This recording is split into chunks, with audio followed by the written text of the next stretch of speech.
Welcome to the Midland Trail Sports Network and your Direct Choice Pre-Owned Auto Sales Game of the Week. Direct Choice Pre-Owned Auto Sales, conveniently located at 4631 Robert C. Byrd Drive in Beckley, West Virginia. Direct Choice Pre-Owned Auto Sales, a proud supporter of our student athletes. And now, your Cucumber and Company pregame show, followed by play-by-play analysis with Chad McCune and Justin Harrison. Cucumber and Company. Get a full-blown website for no money down and just $125 a month. Call or visit our website for details. cucumberandcompany.com. Welcome.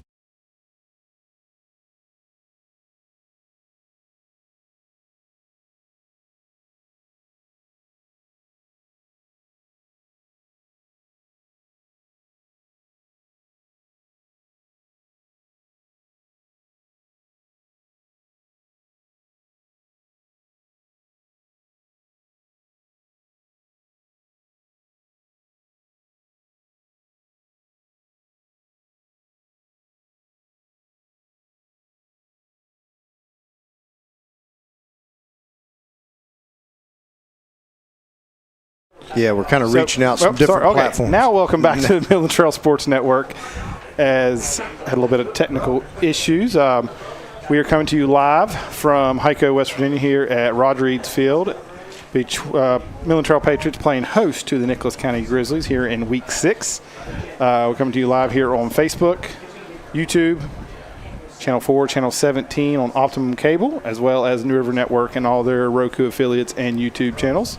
We appreciate all those that are tuning in tonight as we get you set here on the Cucumber and Company pregame show as we preview the 2-2 Grizzlies as they come into the 4-1 Midland Trail Patriots. Yeah, it's a little bit interesting because Nicholas County probably a little bit better than their record. They had the off week last week while Trail made the trip to Summers County, but this Nicholas County team, one common opponent that it shared with Trail was Chapmanville, where Nicholas County, it was a fairly close contest where Trail it kind of got away from them. 24-12 over there. Yeah, and it playing them at Nicholas County, and Trail made a trip to Chapmanville and missing a lot of those starters. So it was kind of tough to gauge, but yeah, you can't really hopefully hopefully that works in Trail's favor. It plays into the mindset a little bit where Nicholas was like, we had a closer game with the one common opponent, but Trail definitely has to come out and establish that run game early tonight, you think, and then and on the defensive side, they've got to try to contain. You're not going to shut down Nash in the backfield for Nicholas County, but you got to try to do your best to slow him down some if you can. If you keep him under 250, maybe you're doing pretty good there. So. Well, you look at him coming in. He's carried the ball 106 times for 919 yards. So that's a little over 229 yards a game. But one game does kind of skewed it a little bit because he had that really big game, 520 yards. So I think, like you said, very good performance. Yeah. Key on that, but I mean, you still got Colton Helms, pretty good, solid quarterback. He's been, I believe, the starter. This is going into his third year as the starter for Nicholas County. So. If they can pass it, I feel like they can if they need to. So that's going to be, like I said, it's a tall task. For Midland Trail, they are looking for their first victory over Nicholas County since all the way back to 1993. So 32 years since Midland. I mean, they've only played each other 8 times. 8 times, but still hard to believe it's been that long. Yeah, because we always kind of half joke and say, Nicholas County seems like they've got Trail's number. And then even when they're not playing Nicholas County and they would play in a playoff game or a neutral site field at Nicholas County Stadium, it seemed like that played into it too. Yeah. And you had that aura hanging over you that you couldn't get a victory over for whatever reason. So hopefully tonight's the time that you reverse that trend and kind of turn things around and get things going in your direction. So yeah, for Midland Trail, they are about as close as healthy as they've been since week 2. When they started losing those players. Looks like Max White and Jake Ewing are going to be back tonight. That's their first action since they both went down in that Braxton County game. So they're going to. And then Xander Uten is expected to be back, well. and maybe not 100%, but close to it at least for now. And then Trail gets that bye week next week, so that week off will help before you go into James Monroe. So that'll be big too to kind of get these guys a little more rest. Yeah, it looks like for the most part they got everybody back they've been missing. They're still without Aiden Weiss and Kason Knuckles, who is out tonight. So getting close to back to where they were as they started the season. So you're hoping maybe that helps out that defense a lot, who struggled a little bit over the last few weeks. Even Summers County didn't move the ball very well, but even in that Braxton game, Braxton moved it somewhat against them, and then Chapmanville, they just really had no answer for Chapmanville. Right. And Chapmanville with that big back, it's going to be kind of similar to what Nicholas County is going to present here tonight. So, yeah, definitely be a big task for Trail, but hopefully they're up for the challenge here at home. So it seems like it's going to be a good crowd because the weather's great. So it'd be interesting. In that last game, Lincoln threw for almost 400 yards against Nicholas. So I don't know if Midland Trail will try to pass the ball more. Throughout the season, I mean, Ray Dickerson's 34 for 79, 525 yards. He's got 8 touchdowns. He's only thrown 3 picks, which, I mean, for a sophomore quarterback, I mean, it's not a bad number to have. You'd probably like to throw it a little bit more. But just the running games worked so well at times they didn't. You haven't had to, right? And he's got the receivers to complement it. So it'd be good to see if he can get it out to him and spread it around a little bit. So all right, we're going to take a quick break here on Midland Trail Sports Network. We are going to come back. We'll have your national anthem and the Midland Trail set to take the field as we're about 15 minutes from the start of the Direct Choice Pre-Owned Auto Sales Game of the Week here on the Midland Trail Sports Network. We'll be right after these commercials. This is Dr. Bruce Cassis from the Cassis Dental Center, shouting out to the Midland Trail Patriots Sports Network for bringing us all the action of the Midland Trail Patriot football. Hail Trail! This is Dr. Bruce Cassis from the Cassis Dental Center. My team and I wish the Midland Trail Patriots good luck Friday as they take on the Nicholas County Grizzlies. Hail Trail! With honest conversations that let them know what we expect. That's especially important when it comes to alcohol and other drugs. Kids need to know the dangers and how to avoid them. And when it comes to pain medications, opioids, they need to know that they should never be taken without a prescription and never shared with friends or family. It's dangerous and illegal.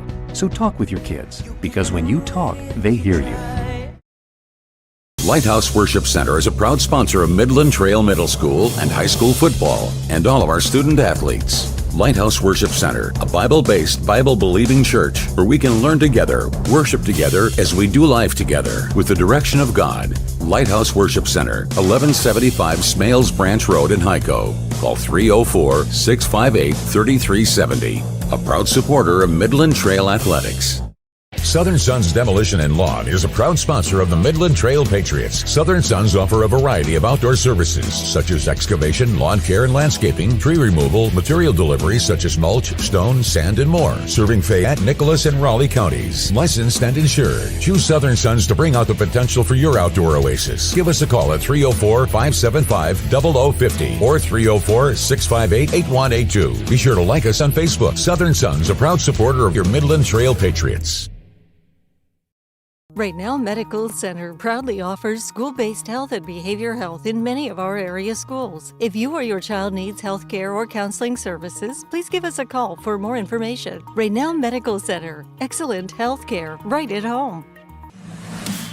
Direct Choice Pre-Owned Auto Sales is a proud supporter of all of our area middle school and high school athletics. Direct Choice keeps a huge selection of cars, trucks, and SUVs with some of the best prices in southern West Virginia. Credit problems are no problem. We have several lenders for your financing needs. Direct Choice Pre-Owned Auto Sales, 4631 Robert Seabird Drive, Beckley. Or shop 24/7 at directchoicewv.com. Direct Choice Pre-Owned Auto Sales and your student athletics. A winning combination. We all make choices about alcohol. Kids make choices whether to drink or not. Bye, Dad. Bye-bye. Remember, I'm going to Alex's party tonight and sleeping over. Have fun. Hey, remind me about that party again? And adults make choices whether to talk about it. That's true of parents and every other trusted adult in a kid's life. Kids want to know our expectations, and they want honest answers in everyday conversations. So talk with your kids and help lead them on a positive path. Because when you talk, they hear you. At the Cassis Dental Center, we believe in the total health solution. It doesn't matter whether you have a disease state or a healthy state. We're going to do our very best to diagnose everything that you need to have done. If necessary, we can use our 3D capability. One of the best services we offer at Cassis Dental Center is to control anxiety. The oral sedation helps you to feel like you haven't even been at the dentist office, although you can have a lot of dentistry done. We also do general restorative dentistry, which includes fillings, extractions, root canal therapy, implants, and dentures. One of the most unique services that we offer is the ability to have same-day crowns performed. It's quite rewarding to see families grow. That's worked for us for over 3 generations now. Changing someone's life by improving their smile is very satisfying. Flat Top Fridays is a proud sponsor of Midland.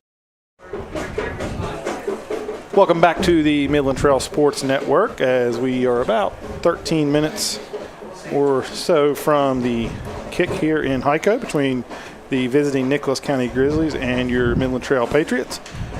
We talked about the history of this game. I believe Nick Mooney sent me a little bit of info here. Nick. He said so. It's going back in the archives. First ever win against Nicholas County was back in 1979 when they opened the football field down here at Hico.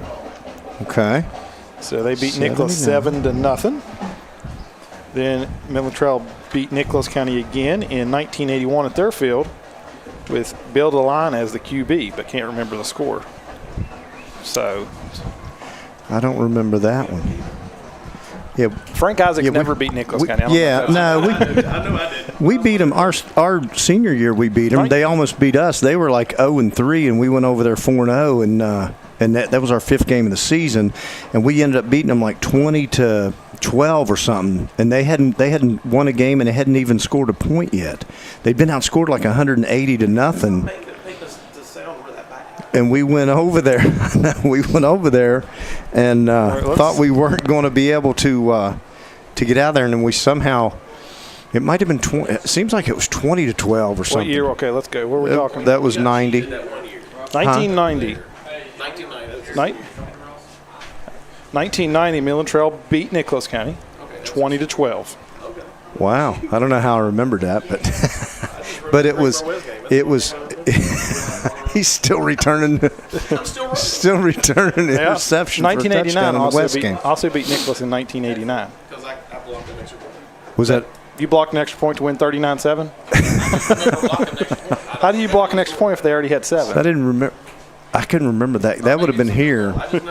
And then we played them over there. I think it's when little Rodney LaRose was quarterback the year before that, and they were pretty good. And they ended up. I think they got us. I don't know if they got us that year, because we lost 2 games our sophomore year. We were 8-2. One of them was Mount Hope. And then, that's when they won state championship. And who else did we lose to? Was it Nicholas County? I think it was. Because our freshman year was. Oh, that's right. Because we got them back the next year. That's right. It was Valley. Yeah, it was Valley. So it's safe to say that we are due. We're definitely due. We could. Because so it's been 8. They played 8 times since the last win. Yep, since the last win in 1993. Which was 93. Okay, so. And most of those the majority of them's all been within the last. Most of them all been within the last 10 years or so. I still say in 2019 that we win. We won that. Yeah, 2019. We'll take that. 2019's the only really close game in the 32 years since it's been played. Well, last year was Trail had the ball driving could have until they threw the interception or fumbled. They could have taken the lead. 17, I believe it was. Thad Brown either fumbled or threw an interception that last drive. If they would have scored, they could have taken the lead. But they may have. I think they scored after they got the ball back. I think they ended up going down and scoring, and it put them up by almost a little under 2 scores. Last year it was 17-6. Okay, so that was one of the closer ones, and then 2003 was 38-0. Yeah, it was like 37-0, and 22. I believe that was the game that it poured the rain over there. It didn't. And they had that good running back then that they kept feeding the ball to the whole time. That was pretty stout, and but he was like basically their whole offense. But they Yeah, that was last year they had that. I think it was 10-6 for a long time, and Trail had like the one shot, and they were around midfield, and they turned it over. Nicholas drove down, ran the clock out, and ended up scoring toward the end. So it made it 17, but I knew it was within striking distance. So Nicholas County coming in at 2-2. They dropped the season opener to Oak Hill, which was a very close game. Yeah, they led that game almost the whole way, didn't they? They led it for the majority of the game. They ended up losing 21-17. Then they went back home and lost to Chapmanville 24-12. And then they went over to Shady, won 46-16. And then the thriller against Lincoln 2 weeks ago was 63-48. So, I mean, like I said, they're 2-2. I mean, their first two losses were against two pretty good teams. Oak Hill going to be a playoff team. Chapmanville definitely going to be a playoff team. Yeah. So, I mean, this is, like I said, we knew Midland Trail what their schedule was. I mean, you kind of circled 3 games that you'd like to get to definitely boost your playoff spots. And one of them was Chapmanville. They didn't get it. So your second chance is here tonight against Nicholas County. Nicholas County, a AAA team, so there's going to be a lot of points at stake tonight. I mean, Midland Trail, this is past the halfway mark for them. I mean, they're going into week 6. I mean, if you come in here tonight and you're able to get the win, you go into your bye week next week feeling pretty good at 5-1 with coming off a AAA victory. Yeah, they definitely would like to get one, if not 2 of those AAA wins, because that would be huge. And you got this one at home, so you'd like to try to steal it if you could. And we talked about Nicholas County coming off of the bye week. You know, they had a chance to get rested up and take a long look at Trail, and you kind of wish. I mean, you get that next week before you go to play James Monroe, but you kind of almost like to have it this week, especially with the injuries you had. It kind of keeps you at bay a little bit. You know, you're kind of fighting an uphill battle a little bit, but you got most of those guys back, it seems like, and hopefully they can stay on the field. It just kind of depends on how it shakes out. But Nicholas County coached by new head coach for the first time, and I was going to say it's been a while. Was there. Matt Morrison is the new coach at Nicholas County. Gene Morris was there. Like I said, we don't know. Yeah, it's kind of weird to look down the list and see a different name. Yeah. As a head coach, because he was there for I think 40. I think that's what he had was right around 40 years. So. Midland Trail getting ready to take the field. They got a nice tunnel with the alumni band. They've got the New River Patriot cheerleaders and football players, along with their own cheerleaders out there as well. So they should be getting ready to take the field in about 2 minutes. But like we've talked about, big thing last week. The offensive line struggled a little bit last week. You had some subs in there. Nicholas County is very big up front. They're going to have their hands full tonight. They're going to have to create some holes for Roop, and you're hoping maybe with those with Max White back tonight, you can take the load off of Roop some as Midland Trail set to take the field. We're just going to be quiet and let Curtis do the music light show. And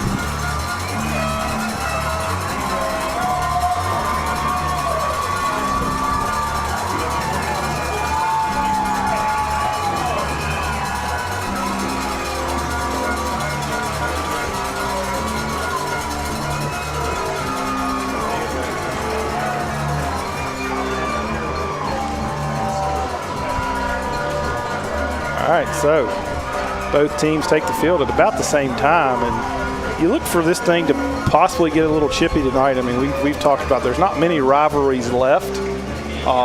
This is one of the few ones I think you have. It's been pretty intense over the years in basketball, so we'll see how it does in football tonight. It seems like they always carry back and forth, a little carryover from basketball to football. A lot of the same athletes are on both the field and the court, but yeah, it's been a kind of lately, like we talked about, a lopsided rivalry with Nicholas County, so there's a little bit more of an edge there for Trail to kind of prove something. So yeah, it usually does get a little bit. Yeah, Trail may see it more of a rivalry than Nicholas does, but they've been Trail on the playing up a class. Yeah, and these refs are unfortunately we've seen them before. They worked the Pregame, so there was a lot of laundry being done on the field for that game, so we'll have to see that chippiness. If it does kind of hold true, they'll be looking to get that in control pretty quick. And captains for Nicholas County, number 17, Devin Nash, number 5, Lucas Milam, number 6, Colton Helms, and number 48 is Colton Burkhammer.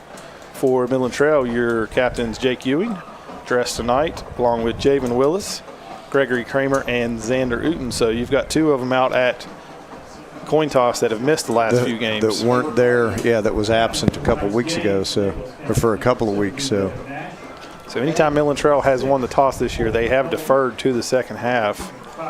It seems like they've won the toss a lot. Yeah, they've had that option. They have been on the winning end of that coin toss.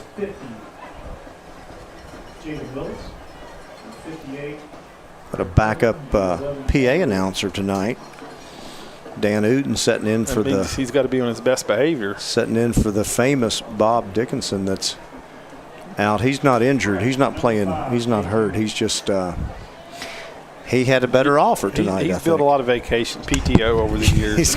he's got vacation time coming. He's earned it. We'll have a hot dog for him or 2. So it looks like Nicholas County has won the toss. They will receive, so probably Midland Trail gets their way no matter what there. Looks like we may start a little bit early here. That's never a bad thing. No, yeah, and the folks, especially with West Virginia playing in about 3 hours. And you mentioned Nash. If folks are tuning in that looking for Devin Nash, it was typically wearing the number 11. He's wearing 17 tonight because we couldn't find him during warm-ups. And we were a little bit excited that he might have been taking the night off, but they said no, he's wearing 17. So getting ready to go. And I'll tell you, it's a great crowd. The weather couldn't be better. Yep. A little bit cool finally, and it was borderline hot today, but then cooled off. And these bleachers are, Nicholas County always brings a bunch of fans with them anyway. So we'll see if maybe, it's been homecoming week. You know how those festivities are throughout the week. See if your mind's a little bit elsewhere. So we'll see if Midland Trail maybe starts a little slow because of that. Yeah, you always, sometimes the more distractions, the more you got to remember that it's game time now. They got to get ready to focus in. So back deep for the Grizzlies, I believe, is Ian Nutter. Handling the kickoff duties tonight for Midland Trail is Dakota Bennett. He is back after missing. He's been every other week for the last 3 weeks. And I'll tell you, Shrewsbury filled in pretty well. I'll tell you that his kickoffs might have been a difference to breaking that game open at Summers last week with those hard-to-see squibs on that brown turf. It was dead grass, I guess, over at Summers, but it turned out to be big in those back-to-back scores that Trail pulled off because of 2 of those muff kicks. Bennett's kick is bouncing. Coming in hot. It's touched. It's on the ground. As Nutter picks it up, he cuts it across the 10, breaks 1 tackle. John Neal gets him from behind at the 15, so good KO coverage there from the Patriots. As ball came in, that was kind of one of those kicks last week. Nutter wasn't able to corral it, and he touched it, so he had to get back on it quickly. Right, and he stumbled backwards, and then you worry on the kickoff coverage because sometimes that freezes the folks, and they'll get lazy in their lanes and let somebody out of the gate. But actually, Trail did a good job to keep him corralled, and Nicholas County starting position is going to be about the 15.5-yard line. Yeah, 15.5-yard line. So Helms will have 2 receivers to his left, lone man to his right. And he hands it off, fakes the handoff, keeps it himself. He's up over the 20. I think he just tripped up there right around the first down marker. I think he's going to be about a yard short. So they fake it to Nash to start. Yeah, it was a good fake. And most of Trail's defense followed the fake man on that and went with Nash. And then Helms just took it off left tackle and pickup of 9. So he's 2nd and 1 for the Grizzlies. Ball sits on the Patriots' 25, or their own 25. This time he pitches it inside, but John Neal is there immediately. Wow. John Neal, I'm not sure where he came from, but number 5, we have, that was going to be a rush. It was going to be a little toss sweep to the receiver. I guess because it's a pass. It was a pitch inside, wasn't it? It was a pitch inside, so I guess it technically would be a but it was a loss of 3, so that brings up 3rd and 4 for the Patriots as John Neal, I believe he came out of that linebacker position, and he fielded the hole quickly. Helms dropping the pass. He throws it over. He's got a man. He overthrows him. So, Xander Uden with some pressure. He was taking on a blocker, but he was pushing the blocker backwards into the backfield. So Helms had to roll and throw it on the run as they moved that pocket to get him outside. And a good job by the Trail defense to hold up here early. So after Helms picks up 9 on the first play, they go backwards on the next, and an incomplete pass on 3rd down. The first drive, we didn't see one Devin Nash carry. And when you're a team like Trail and you're trying to pull off a big win here, you got to have some good stuff happen early. Boomed. Johns takes it at about the 38, and he's not going to make a man miss. He probably should just go down. Yeah, he it'll be tough does. to shake that. He don't want to twist an ankle. But so good job by Trail's defense. They get a little bit of positive early momentum and hold Nicholas County 3 and out. Like you said, Helms picked up a big 9-yard rush, and then he probably would have had the first down. Don't like to see that. Max White coming off a little gimpy. He's got a little. He said he's missed the last 3 games with that ankle injury. Trying to give it a go tonight. Yeah, anything he can give you is even a banged up Max White is still good to work with, but you don't want to see him further injure himself. So Dickerson looking to pass on the first play. Good move by Swafford, but it is underthrown and almost intercepted. If he could have let him, I think Swafford, it would have been a tough catch because he had the man on him, but Swafford was in front of him. But it was well underthrown by Dickerson. So they bring up a 2nd and 10 for the Patriots. They got good field position here to start their first drive of the game, sitting at their own 37. Yeah, you can't ask for much better starting position here if you're Trail. So you just want to try to pick up a few first downs here. And they give it to Roop, and he has a little running room, but he's only going to pick up about a yard. Yeah, he got grabbed there early, and it looked like he was maybe going to be able to pull loose, but they had him by the arm maybe. Give him a short one. So it'll be 3rd and 9 for the Patriots. Imagine you're probably in a passing situation here as they bring on the extra receiver in Foster, and Barnhouse goes off the field. Yeah, Trail opening up with that pass and play kind of, you figure Nicholas County's looking for a heavy dose of run, but maybe trying to catch Nicholas. But here you're almost have to be in a passing situation to pick this up. So Dickinson drop backs to pass, looks over, and it's intercepted. And that is Lucas Milam going the other way at the 15-10. He's going to be pushed out of bounds inside the 5-yard line. Now, good job by the offense turned defense to keep him out of the end zone, but Johns, who they were one of the receivers in the area that shaken up down here on that play. But, yeah, I don't know if Dickerson couldn't see all that well when he stepped up trying to deliver that pass, and just got the thing picked off. And then it's fortunate it wasn't a pick 6, but it was going back in a hurry. So you go from good to bad really quick there. I'm not sure the officials realize there's an injured player on the field right now. Now they realize it. Yeah, they're it looks like Chance may have took a shot in the ribs there when he went up for the pass. And yeah, it looks like he's trying to get his breath a little bit. While they tend to him, we're going to take a quick break here on Midland Trail Sports Network with 9:25 to go here in the first quarter. Nicholas County will have a 1st and goal when we come back after these commercials. When it comes to vaping, the truth can get clouded. So let's make it clear. Vaping is not safe for youth. Because vaping can put microscopic particles into your lungs. And dangerous things like metals into your body. And nicotine, which can harm a person's brain development through their mid-20s. With appealing flavors, high nicotine levels, and lots of promotion on social media. Many kids think vaping is harmless, but it's not. So talk to your kids about the risks of vaping. Because when you talk, they hear you. When it comes to Welcome back to the Midland Trail Sports Network. After the injury timeout, Johns was able to get off the field there. Nicholas County will have a 1st and goal from the 1-yard line here. Imagine you probably don't get too pretty here. You probably just turn around and hand it off to Nash.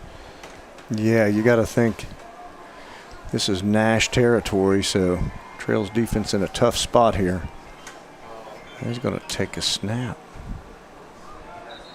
He's short. Maybe they did get fancy and it might have backfired, but yeah, Trail, good job to stand him up now. We've got a flag. First So flag if this is flying. on Nicholas, that could be a huge penalty. Yeah, that could be because instead of 2nd and goal at the 1, now you're going to be looking at 2nd and goal from the 16 because it's definitely a personal foul. And the ref was looking around and trying to get a number from Nicholas. We'll see if it is on them. Looks like they're walking it back.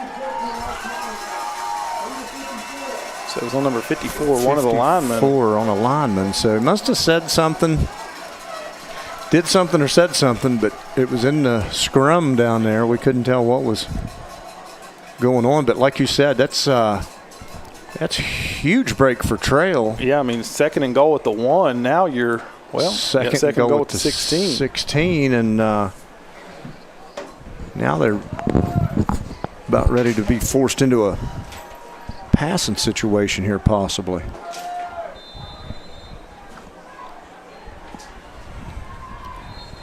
And we're going to get a timeout from Nicholas. Yeah, interesting formation they had with they had Nash and Milam in the backfield, but Helms wasn't in there. So I don't know. Maybe that was their goal line play. Right, and then they were still in the same set, and then they decided to just burn that time out and get in a different formation, a different play because, yeah, it was looking like it was probably going to be, a direct snap to Nash probably, but from the 16, you're probably still not a bad play for him, but kind of limited on your options. Yeah. Trail's defense looking pretty good, though. I mean, goal line stand on the 1 down and then aided by the penalty. So now Helms is in the game. He's going to have 2 receivers to his left. He's going to have Nash to his left as well, and Lucas Milam in the backfield. Be great to get a turnover back down here from him. They go to Nash, and he tries to kick it outside, and still on his feet. He gets down to about the 10. Yeah, they had him walled off. I tell you, he had to kind of find a way there, but good job by the Trail defense to not let him around the corner. Just going to spot him at the 9, so it'll be 3rd and goal from the 9. You can't let him get too much here. You said you felt really good initially. You had a lot of penetration there, but you just couldn't bring him down. Helms goes back to Nash, and he cuts it up, and he is in the end zone as he lowers his shoulder. Yeah, they got a couple good hits on him, but he was able to bounce it off and take it back to the inside and find the end zone. So it was almost inevitable when they picked a thing that they got it down that close. But you thought you were going to get the break on the penalty, and then you had good penetration there on 2nd and goal, but he picked up 7 there, which paid to be crucial as he got about 10 when he needed 9 on the next play. Extra point is up and good. I believe that is number 48 kicking it, Colton Burkhammer. So Nicholas County takes the 7-0 lead with 8:16 to go here in the first quarter after that touchdown was set up by the Lucas Milam interception. He returned it all the way down to the 1, and they punched it in there after the personal foul. So Midland Trail will set to get the ball here for the 2nd time. Do see Johns back out on the field after that after the injury on the interception. So Dickerson tried to throw twice and didn't go well in either time. The first one was almost picked off, and then the second one was. yeah, I'm not sure if he was throwing for Johns or if that was Swafford he was looking for on that second one, but Johns got the worst of it because he came up we think he took a shot to the midsection maybe when he was contacted there and kind of maybe got the breath knocked out of him. So hopefully he'll be back in and kind of keep an eye on it. Max White's trying to keep his lower body loose down here to see how he feels. But so Burkhammer will be kicking off for the Grizzlies. Back deep for the Patriots is Johns and Swafford. Yeah, Burkhammer with kicking duties, and then also he forgot the ball. Tight end. Yeah, somebody needs to throw him a ball. Not sure what's going on here. I think they're. Did they give the ball? They're looking for one.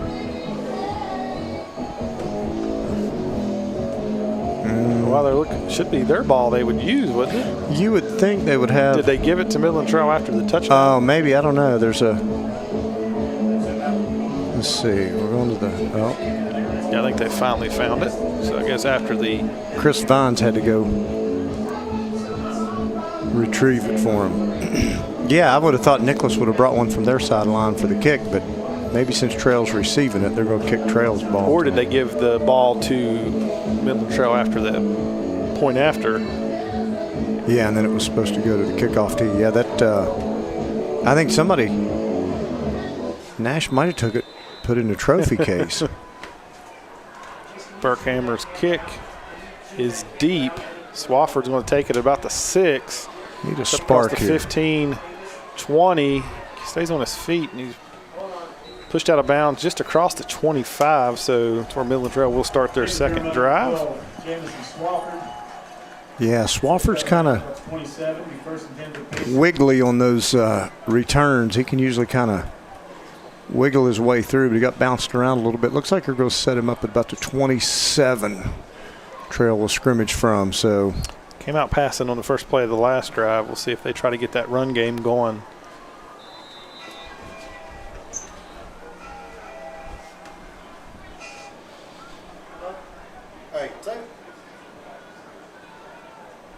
This time they do go to Roop, and he's got some run room across the 30.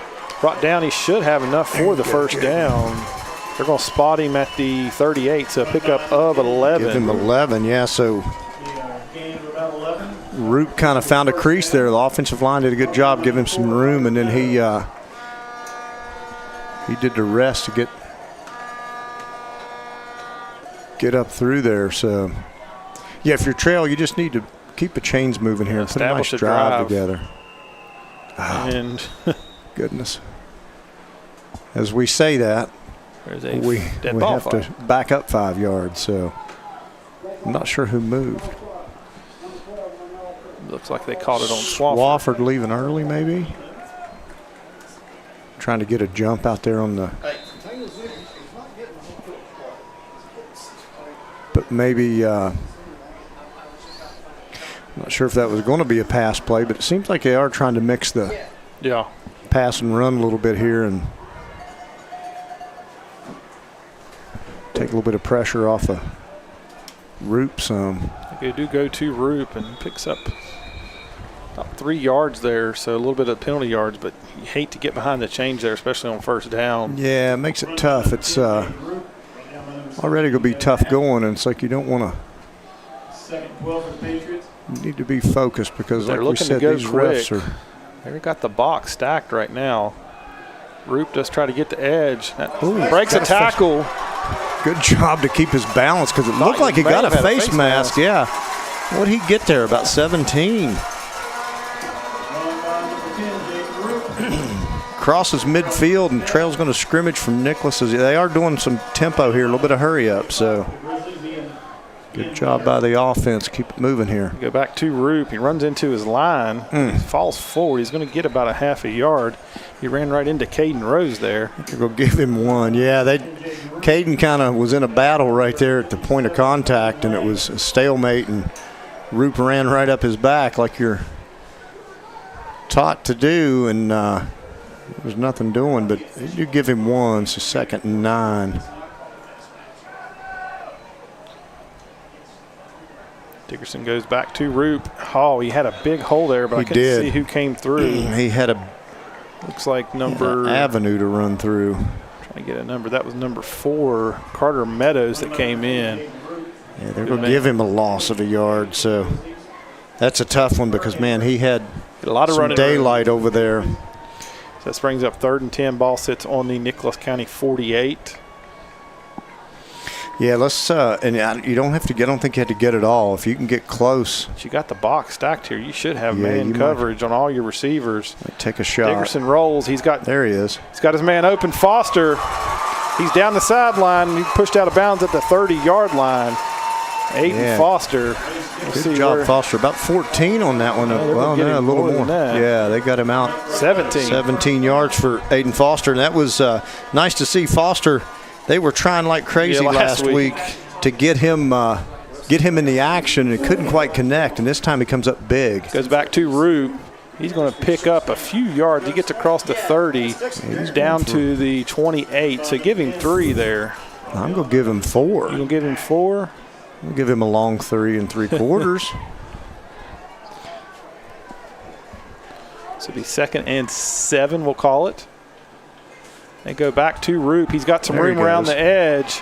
He lowers his shoulder, still on his feet, across the 20, still on his feet. Goodness. He's going to have the first down. Roop picking up the first down, running like a man possessed right now. Took on basically 3 defenders and was dragging them all down the field with him, so he didn't want to be denied. Give him 8 yards there, down to the 19. Midland Trail, Cash Barnhouse in at fullback. He's got. They go to Cash and try to catch him looking at Cash. He's going to pick up about a yard. Yeah, got a good solid yard there. Yeah, they're trying to catch him not paying attention there, thinking he's just the blocker, but some fresh legs, because I'll tell you, Roop's already filling up the stat sheet here, being the workhorse. So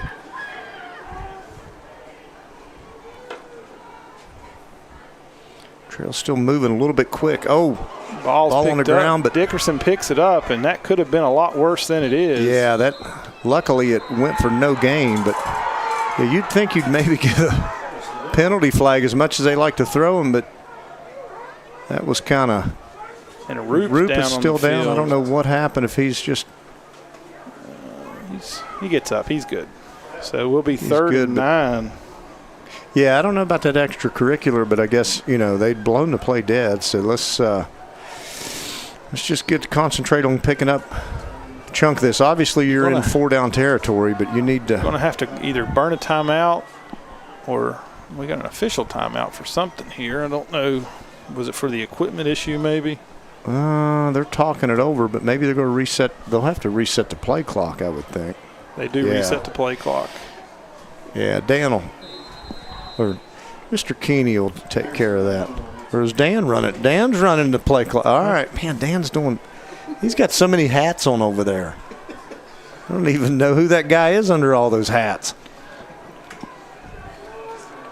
All right. So 3rd and 9, ball sits on the 19. Let's pick this up. They do go to Roop. He cuts it. He's going to get down to about the 15-yard line. So I think maybe you figured it's 4-down territory. You try to catch him off guard there. Yeah, try to get what you can get.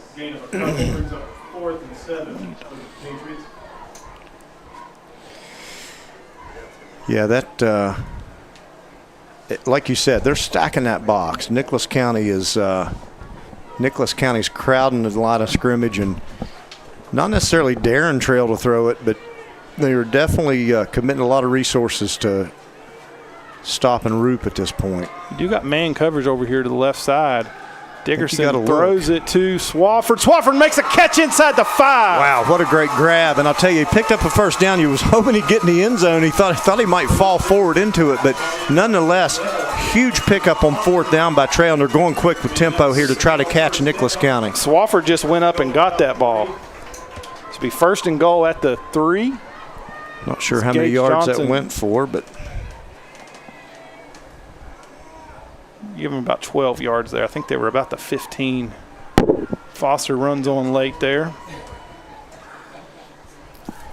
Gives it to Roop. He's going to be stuffed at the line of scrimmage. He may have lost about a half a yard. I think he did. What'd you say that last play? Was that about a 12-yard? There was 12-yard. gain. I was thinking 8, but yeah, it was down closer. But great pass, like you said, from Race, and great reception by Swafford to haul that in. All right, so Trail. Second and goal from about the 4. Yeah, they pumped the brakes a little bit on the tempo, and just got to make sure they get their blocks here. And we got a penalty. Goodness. Yeah, there's some of the chipping. It's going to be offsides on Nicholas. All right, we'll take that. So that's going to be half the distance to the goal. So we're going to be about the 2-yard line, looking at second down and 2. Second goal from the 2 for trail scrimmaging, and you have to make sure you ID your man on the offensive line, get a good block, and get in the end zone here. You cannot squander this because this is a pivotal point of the game, and you want to make sure you don't turn this ball back over to Nicholas County without points here. Bring Gage Johnson back in. Aiden Foster runs off. We're looking at 9 offensive linemen here, maybe? Heavy package. Yeah, they do very heavy over that left side. You've got you got the tight end. Yeah, extra blocker. They go to Roop, and he cuts it up, and he dives, and he is short. I thought he was in. All right, let's go bring up third down, and you cannot get any closer to the goal line without it breaking the plane because he is right at it. Now they got a man down. Is it? It's a lineman. I don't know who it is. So we're going to take a quick break as they tend to the injured Patriot. It'll be third and goal from about the inch-yard line right as we get back from these commercials. Kids need to know the dangers and how to avoid them. And when it comes to pain medications, opioids, they need to know that they should never be taken without a prescription and never shared with friends or family. It's dangerous and illegal. So talk with your kids, because when you talk, they hear you. Lighthouse Worship Center is a proud sponsor of Midland Trail Middle School and high school football and all of our student athletes. Lighthouse Worship Center, a Bible-based, Bible-believing church where we can learn together, worship together as we do life together with the direction of God. Lighthouse Worship Center, 1175 Smales Branch Road in Hyco. Call 304-658-3370. A proud supporter of Midland Trail Athletics. Southern Sons Demolition and Lawn is a proud sponsor of the Midland Trail Patriots. Southern Sons offer a variety of outdoor services such as excavation, lawn care and landscaping, tree removal, material delivery such as mulch, stone, sand, and more. Serving Fayette, Nicholas, and Raleigh counties. Licensed and insured. Choose Southern Sons to bring out the potential for your outdoor oasis. Give us a call at 304-575-0050 or 304-658-8182. Be sure to like us on Facebook. Southern Sons, a proud supporter of your Midland Trail Patriots. Right Now Medical Center proudly offers school-based health and behavior health in many of our area schools. If you or your child needs health care or counseling services, please give us a call for more information. Right Now Medical Center, excellent health care right at home. Direct Choice Pre-Owned Auto Sales is a proud supporter of all of our area middle school and high school athletics. Direct Choice keeps a huge selection of cars, trucks, and SUVs with some of the best prices in southern West Virginia.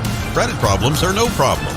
We have several lenders for your financing needs. Direct Choice Pre-Owned Auto Sales, 4631 Robert C. Byrd Drive, Beckley. Or shop 24/7 at directchoicewv.com. Direct Choice Pre-Owned Auto Sales and your student athletics. A winning combination. Welcome back to the Midland Trail Sports Network. Cash Barnhouse, the injured player on the play. Yeah, Cash getting some help off. He's not putting weight on that one foot, but hopefully it won't be too bad. He's getting helped off there, so unfortunate to see that for Cash. Good thing is Midland Trail's got very good knowledge in tending to injured ankles. And I thought you were going to say injured barn houses. No, well. But, so, yeah, that's hopefully he can have a speedy recovery there because, you're already thin at fullback position. Yeah, so you got Jake Ewing in fullback comes now. in, yeah, so.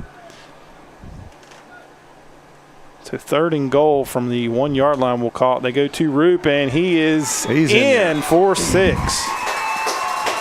So give him a 1 yard plunge and a TD. So it's big for Trail. Now you got to get this extra point to keep serve with Nicholas County. But so far so good what we see on the offense. A little bit of stumbling here in a couple of those downs, getting that passing game going. But you Fireworks are going. Are you launching those from here? That caught us by surprise. Bennett for the point after low. Oh, it hits a crossbar and it's no good. That's a tough one. So Nicholas is going to maintain the lead at 7-6. So now if you're Trail, you're going to be chasing those points, and you're wondering if you go for 2 here before too long, if you pick up some other scores to catch up. But kind of depends on what happens on the Nicholas County side also. But hopefully that won't come back to hurt you. But nonetheless, Trail gets a touchdown, and Bennett maybe a little bit rusty coming off of the injury situation, being out last week. We've watched him in practice and we've watched him game warm-ups, and I don't know if we've ever seen somebody be able to hit either the crossbar and upright. It's almost like he aims for it sometimes. Obviously not in a game, but in practice and stuff, it seemed like he was. One of the times I watched, it seemed like he hit it 3 or 4 times in a row, and I think he was getting to where he was calling that. Yeah. But you were able to answer the Nicholas County touchdown there, so that was the big part. Yeah, that was huge. You can't just let them, take possession again and think that they're going to, their score was aided by, obviously a big defensive play for them. So you had a good defensive stand earlier. So if you're Trail, you're eager to get your defense back out there and prove that you can stop them, on the regular field and get the ball back and get it back in the hands of your offense. So Bennett kicks this one. It's going to bounce at about the 15, and Nutter bobbles it a little bit, looking for some running room. Not much there as Jake Ewing tackles him, and we're going to get a flag. A face mask?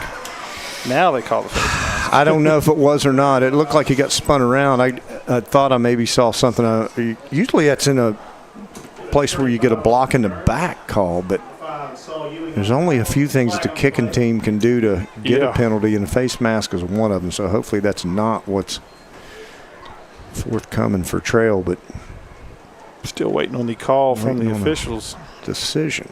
Call. Okay. Well, there's a block in the back. So. Well, I'll take that. Better than the face mask.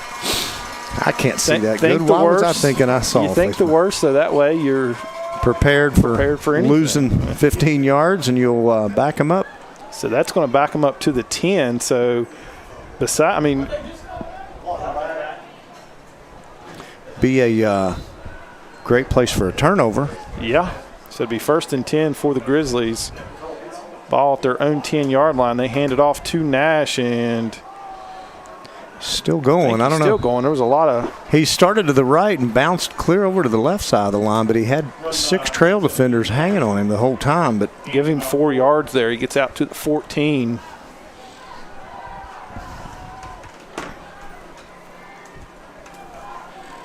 Yeah, that Trail defense, you got to be careful not to get lured in with Nash and then they hit you over the top, because we saw that at Chapmanville. So Helms gives it to Nash, and not much there. He's going to get maybe 2 across to the 16, and that's going to bring up a 3rd and 4. We'll see if they have to run one more play. They don't have to run another play. But will they? Big 3rd down here. Yeah, this would be a big stop for Trail. If I got to think that they're going to do something instead of just straight handoff to Nash, because he hasn't exactly had any huge chunk yardage. But see if maybe they try to draw them off sides and then just take it to the end, or they may run a play. They are going to run a play as Helms drops the pass. He's got a man open, and it's caught at the 20. He makes Jones miss, but Jones able to come up with the tackle. I believe that was Nash that caught it. Was that 7 or 17? I thought that was 7. That was Spencer 7. Kuiper. Yeah. So Kuiper does pick up the 1st down, so that will do it for the first quarter. When we get back, Nicholas County leads 7-6. They will have a 1st and 10 at their own 27 right after these commercials. Diabetic Foot Care Center of Summersville is a proud supporter of Midland Trail student athletes. Diabetic Foot Care Center offers callus removal, fungal treatment, ingrown toenail removal, and spa pedicures. They also specialize in custom orthotic shoes and inserts, as well as bracing for all complications, including knees, back, and feet. For an appointment or questions, call 304-872-9001. Diabetic Foot Care Center of Summersville and our student athletes, a winning combination. This is Dr. Bruce Cassis from the Cassis Dental Center, shouting out to the Midland Trail Patriots Sports Network for bringing us all the action of the Midland Trail Patriot football. Hail Trail! All right, welcome back to the Midland Trail Sports Network, where Nicholas County leads it 7-6 after one. Nicholas County gets their points off the turnover. Midland Trail goes down and answers with a nice drive. Wasn't able to get the extra point. We'll see if that's a point they're chasing the rest of the evening or it's something we don't worry about. So Nicholas did pick up the first down on the Spencer Kuiper 11-yard reception. So we flip the field as now Nicholas County be going right to left. Nicholas County in the white uniform jerseys with the blue pants. Midland Trail rocking the all blue. Helms fakes the handoff to Nash. He keeps it himself. He's going to pick up a few yards. Yeah, Trail staying at home a little bit better that time with Helms on the keeper, not falling for that fake. Looks like he picked up about 3. Yeah. Yeah, I mean, for the most part, I mean, besides those 2 big runs, I mean, Nash had those 2 runs on 2nd and goal and then 3rd and goal to get the touchdown. They've kind of kept him in check for the most part. Yeah, and their offense has kind of been relegated to that That's little going to be a false start. He took off by about 5 yards. Helms wasn't sure if they blew it dead or not. He was like, man, should I get rid of this thing or is this a free play? He was 5 yards downfield when the ball was snapped. He and Nutter wanting to get a little bit of a head start there.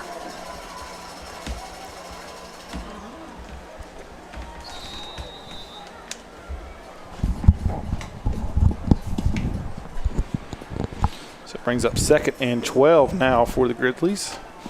All right, this is where you want them. You want them behind the chains a little bit.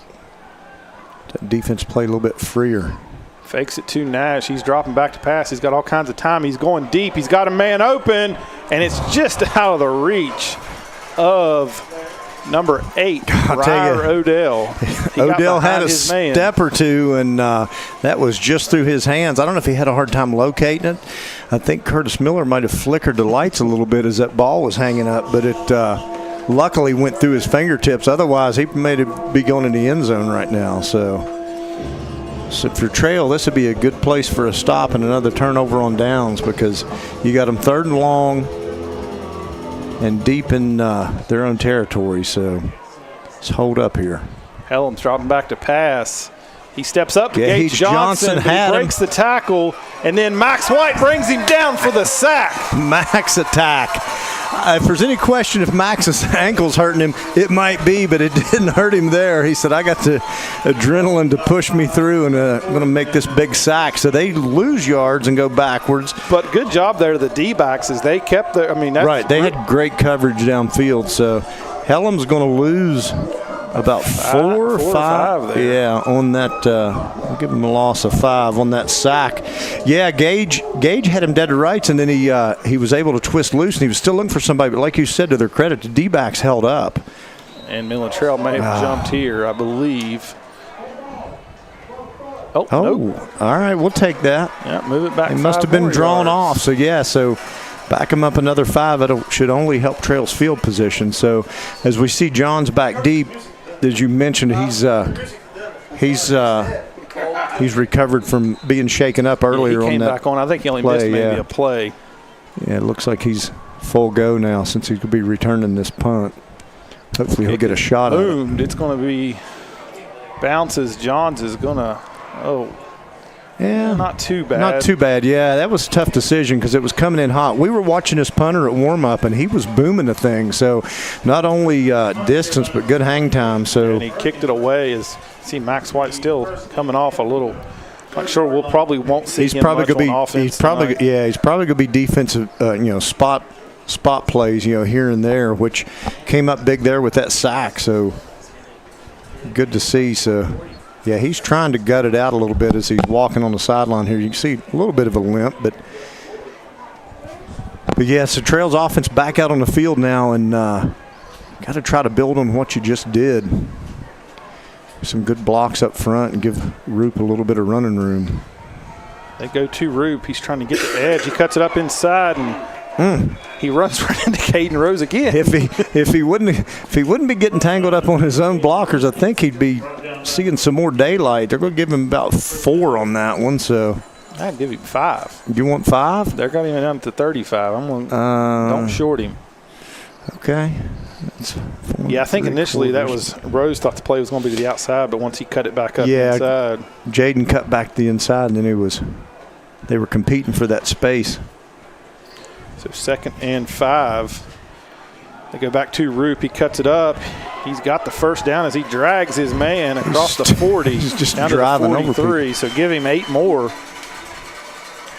Yeah, he's definitely. I think Jaden Roop had enough talk about Nash being the talk coming into this Right. game. I think he's running like he's trying to prove a point. So you're right.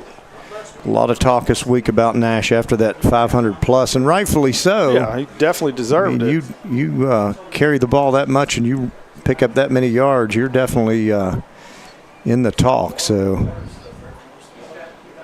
goes back to Roop, and this time he's hit at the line. There was 2 guys there, big number 66 and 17. They were definitely cheating those linebackers up and filling every gap on the run fit there. So really tough sledding. No place for Roop to really pick his way through. They're going to give him a yard there. Yeah, still positive, but that line's got their hands full trying to Nicholas County's trying to outnumber them a little bit, especially right in that middle. So it'll be 2nd and 9. He said been a heavy dose of Roop on these last 2 drives. This time they go back to Roop. He's got some running room across the 50, picks up a block, 40, lowers the shoulder across the 35 down to the 32. I thought he was going to give him a juke, but instead he wanted to run over him. So yeah, great job by the line that time to give him a crease, and then when he got in the open field, we see Roop, we know what he can do. So big pickup there that time by Roop. He goes for, still doing the math, but so 24 or so. They go to Roop. He's across the 20, 15, inside the 10. Jaden Roop for another 22 yards. I can't keep up with the stats. He's picking them up so quick. Yeah, Roop picking it up in chunks now, and Trail's offensive line looks like they're finding their groove a little bit. I think they're doing something that they like. I don't know. We're going to get a timeout. I imagine that's a Nicholas County timeout. As Midland Trail sideline is fired up and cheering this crowd on, and the crowd's responding. Actually, I don't know if that was an official timeout. I believe it was an official timeout, Neil. I don't think either team called a timeout. Might be TV timeout. I think ESPN wanted to go to a break here. But this drive has been, I mean, you don't really have to do much because they started, where'd this drive start at? Started at the 30. Yeah, right around the 30. So he's got 20, 40. He's got 61 balls. He's got 60 yards on this drive. Right. So, yeah, that's he's the only he's the only person that's carried the ball. I don't know what your stats say, but I can do the math. They started at the 30. Now they're at the 10, 40 plus 20, 60. My stats say exactly what you said. Do they? I don't know. I don't know how to read them yet, but that one, the rush before this last one, I don't know. I guessed at 24. I couldn't tell how many it was. It might have been closer to 30. So teams are coming back out here from the timeout. It was a good. I'm not sure what the timeout, if somebody called that. They were having issues with the play clock. Okay, so it's a play clock situation, but I think they might have got that worked out and Trail scrimmaging from Nicholas County's 10-yard line. They go back to Roop. He cuts it up. He's going to get positive yards down to about the 7 as he wiggles his way through. Yeah, nothing. I guess they don't feel like they need to be too creative because they're getting the blocking. Yeah. You got second and goal now from the 7. It looks like is where they're going to officially. A lot of hands on hips for this scrimmage. Nicholas County defense right now. Yeah, and I think Trail's not really going hurry up tempo this time, but they're not taking their time and milking the clock. Go to Roop. He was a little hesitant there. I think we're going to get a holding call. That could be a drive killer. Yeah. He kind of hesitated to go inside or kick it outside, and by the time he made a decision, it was a little bit too late, and I believe we're going to get a holding call. Yeah, it looks like that's what the and that's probably a little bit signaling. of the D lineman's got his hands there, and then he goes one way, and the defense goes that way, so your hands kind of get shown to the ref there. So it will be a holding call, brings it all the way back to the 17-yard line. Yeah, so you get. So this is kind of what happened to Nicholas County earlier on their drive inside the 10. They were able to overcome it. So, and it's basically the same situation. They had second and goal from the 16. Now you got second and goal from the 17. So, yeah, and you got the good news is it's only second down, but you've backed up. Probably not In a goal situation. I'm still giving it to Roop here and see what he picks up. I'm not passing it just yet. No, almost feel like they might want to test it. Yeah, you're right. And he picks up a little bit there. He gets down to about the 14. Now it's third and goal from the 14. Yeah. And I don't know, you probably don't feel comfortable enough kicking a field goal here. So maybe right, you could throw. You see if you try to get that man coverage on Swafford again and just trust him, like I said, to go up and get it. Go up and get it. Yeah, you got to like that. Our favorite play is always third and Swafford. Exactly. It's hard to go wrong, especially when it's man coverage. It looks like it is going to be. Man coverage again is going to bring Johns in. He's got Nutter on him.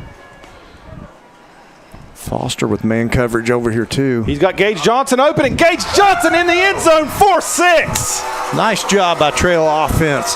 Yeah, that was I think Nicholas County was looking at Swafford, too, thinking, we're going, they're looking for Swafford. And they actually brought Gage right across the and Dickerson middle put it right on the hit him money. right in the numbers. Yeah, that was perfect timing, great play. So Trail is going to line up. Yeah, I don't Bennett think you don't need to chase those points yet. Probably too early right now. You're winning, so Bennett on for the point after attempt here. If Bennett kicks it hard enough, they may give him 2 for this one if he makes it. High kick. Snap. Kick looks good, though, and it is good. Okay, if it goes in the soccer net, does it count as an extra point? So with 6:18 to go here in the first half, Midland Trail marches it down 70 yards and takes the lead over Nicholas County, capped off by a 14-yard pass from Dickerson to Johnson. But that drive was Jaden Roop had 63 yards on that drive alone. Yeah, that's what I had him for. I had him for 63 exact. Yeah, Roop was the workhorse again and looked good doing it. He doesn't look like he's timid. He looks like he wants the ball. And that passing game is starting to, is it hitting its stride? I don't know that for sure, but it looks pretty good at times. And that's the one downfall of the Nicholas County's team is they struggle to defend the pass. Right. But they're making it so hard to pass as much as they're picking up on the ground with Roop. Right. But here's the thing, besides those first 2, the incompletion and the interception, when they went to that passing game, the third down, they picked up had the third and short, they picked it up to Foster, and then they had the fourth down to Swafford at the goal line. Inside the 5. Right. When they've needed it, it came up huge, and they're moving the ball on the ground well enough, as you said, that helps that passing game. It's going to open up that passing game. Right, because Nicholas County's committing so many guys to that box that that single coverage, that man coverage, is going to cost them a little bit. So now, if you're Trail, you got to get a good kickoff here and not get complacent and play good defense and see if you've had good kickoff coverage. Their first 2 drives started, I believe, on the 16 and the 10. The 10 was benefit of the block in the back call. This one's we had a man off sides, unfortunately. They didn't throw it. They did throw it. Yeah, they flagged it. Somebody jumped a gun and got in front of the ball. Somebody was eager there, so re-kick it. I don't know if they're going to. Could they option to take it because of the field position, though? Or they have to I guess they have to re-kick it, do they?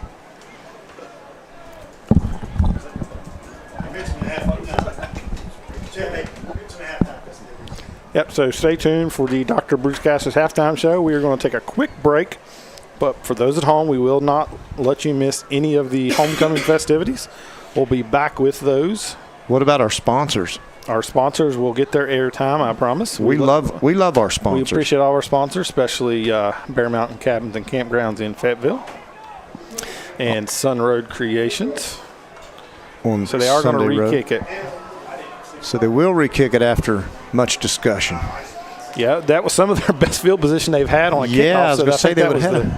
Where was that ball? About the 30? It was at the 30. Yeah, I mean, they killed it just inside the 30, but they're only going to back him up 5 and re-kick. So you got to think he can maybe get a little bit better foot on this. Yeah, I don't know if you kick that squib again this time or you just kick it deep. Or if you just kick it deep, right. I mean, they've done a good job of placing it when they have kicked it deep, kicking it away from the return man into the holes in the zone out there of the return zone, and they've had a hard time handling it. So for whatever reason. But Bennett will kick this one from his 35. Get everybody to stay put until he gets a foot into it. He does. Oh, this one bounces. Could get wild. And he's okay, so they gained the 5. They gained basically almost the 5 that the penalty cost them. So Kuiper fields the bounce and just takes a knee. So they're going to start at their own 34 here. That was a short low kick, but it was coming hot, and I thought it may take a while. It takes one more bounce. Yeah, if it would have been a little bit higher, it would have been tough to handle and over his returner's head. But all right, so 6:02 to go here in the first half. Midland Trail leads 13-7. Yeah, Trail Trail's done a lot of good things so far. You feel good about where they're at, but you only have that 6-point advantage right now, so you got to play defense here. A little bit of confusion on Trail's defense. So you give it to Nash, and he's not much run room. Is B.J. Cole with a little awkward tackle there. Yeah, that was wild. Thought he was going to fumble at first. I wasn't sure what was going on, but Nash doesn't look like he's picking up much, but he still gets a solid 3. Maybe, yeah, give him 3. On that run as he was falling kind of sideways. What you feel good is he's not got holes he can just burst into. Right. They've done a good job of. Empty, looking for the quick screen pass out to Nash. As he makes a man miss. I think Ryan Stevens trips him up. He's going to be short of the first down. It's going to be 3rd and long 1, maybe 2. Yeah, Stevens with a good job to fire in there and trip him up. Yeah, they tried to get Nash out there on that screen and get him some blockers, but Nash a little undersized, or Stevens a little undersized there. Wisely goes at his ankle, so it'll be 3rd and 2 for the Grizzlies at their own 42. They go to Nash, and he's looking for some running room. There's not much there, but he wiggles through and gets the first down. Yeah, he created it that time. He gets out to the 46, so give him 4. Run by number 17, Devin Nash. Gain of about 4. Like you said, you feel good because he's having to work for almost everything. Right, yeah, they've definitely kept him pretty bottled up for the most part, so not letting him get his stride going too quick. Hellam's going to keep it himself. He's got a big hold as Ryan Stevens breaks the hold and gets the tackle. Yeah, they didn't. Thought that might be a obvious hold call, but Hellam's scampers for about 6. Give him 5. Okay. Yeah, all right. 5's better. Helms looks like he's hesitant to run at first, and then once he sees he's got some open field, he kind of he sees the field very well. Hits it up in there, and he's a long strider. He gets going, and he can pick up some yards. So they cross just into Midland Trail territory, about the 49-yard line. They go back to Nash. He's got some running room over that right side. And Swafford's not going to trip him. Well, he trips him up just enough, I believe, but not before he picks up of about 10. Yeah, they slowed him down a little bit, but he got to that outside and strung it out for 10 yards and took it to the sideline. Yeah, you'd feel, like I said, you got 4 minutes. If you can keep them out of the end zone here, you can at worst, you go into the half up 13-7. You get the ball to come out in that second half. Right, that would be huge. But, yeah, they're definitely don't look now, but they're putting together a little drive here as they took it into Trail territory, and they're on the 40-yard line going in. So initially that looked like it could have been a lot worse than it was because he ran over that right side. A little inside handoff ball was bobbled. But I believe that was Xander Uten who sniffed that one out from the get-go as Ian Nutter is going to lose 4 yards. That was the Z-man.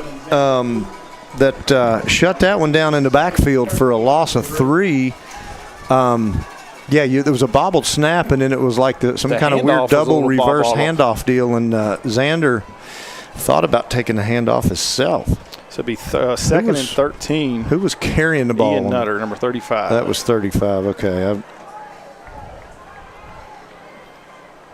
little bit of shift here. They're going to come back to the left side, it looks like. They go to Nash, and not much there as he is hit after a short pickup.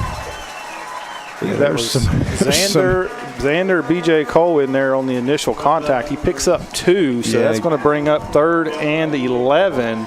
Yeah, he got 2 yards back from that lost yardage. And I'm not sure it's 4-down territory because I don't know if you risk giving the ball back to Midland Trail here with great field position. You'd have about 2 minutes because you may burn a timeout here.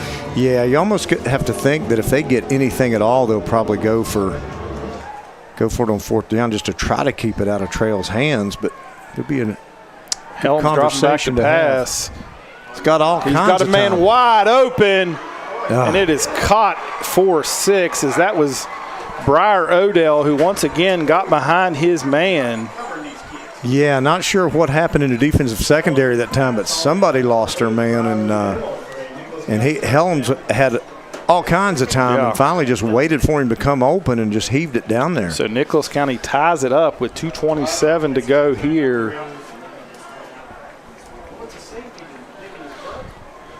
Yeah, I'm not sure.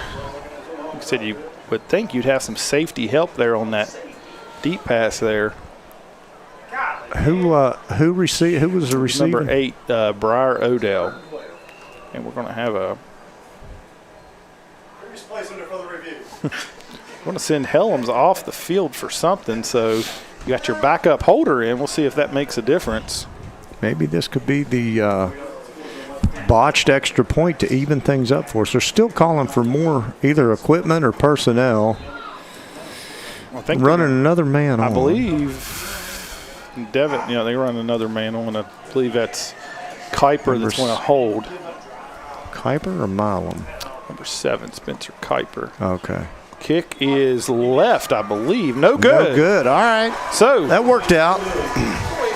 We had to let them score so that they could miss the extra point and even things up as opposed to taking the lead. So that you squandered the touchdown, but you're still tied, and you got 2:27 left. 2:27. You got 3 timeouts, so maybe you can get a good return here. And you don't necessarily, I don't think you got to go quickly into your 2-minute offense passing the ball because they can run a hurry-up offense with their running. Right, with the run game. 2:27 to go here. I don't think Midland Trail's called a timeout. I never could figure out. I think that wasn't a timeout by either. That was an official timeout to figure out the play clock situation. Yeah, Trail hasn't called one to my knowledge. Yeah, Nicholas, I believe, has 2 left. And see the coaches down there talking to Jet Ford. I believe he's maybe supposed to be the safety help down there on that pass. Yeah, that was just a bust in the secondary because Helms he rolled out and he had a little bit too much time anyway, but he bought himself some time, but there was really nobody within 4 yards of him, so that was definitely a breakdown in communication. It was almost like he was waiting back there for a punt return. He was really no chance to overthrow. Yeah, you were hoping for an overthrow, but he had plenty of field to run to get under that thing. So Johns and Swafford back deep. Burkhammer will kick off after he just missed the extra point. Keeps things tied at 13. Burkhammer also plays tight end, and we decided that's definitely a tight end name. He's got the neck roll and everything. Yeah. A little squib kick here. It's going to be taken. Oh, no. Did he touch it? He touched it, so it's going to go out of bounds inside the 20 as Stevens is not able to corral that one. I was hoping it rolled past him, but I guess it deflected off of him to get out of bounds. Yeah, because otherwise we would have taken that at the 35. I think if anything here, you don't want Nicholas County to get this ball again this half. Yeah, and you definitely don't want to give them a turnover with a short field. So you first and foremost take care of the ball. Best case scenario here, you go down and get some points, get the ball coming out.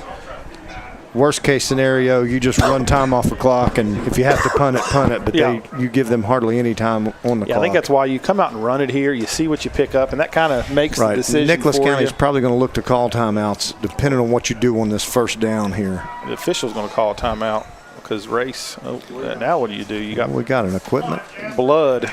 So So now you're going to send Jet Ford in at quarterback. I don't think it takes much. Just turn around, hand the ball off to Roop, and let's get this blood taken care of quickly. Some blood on an elbow, it looks like. I'm not sure he's got blood. He hasn't played in about 7 minutes. Yeah, I know. That happened on the... They give it to Roop, and he doesn't have much running room as he gets it out to the 17, so he picks up 1. Yeah, so they're still... They were still tending to...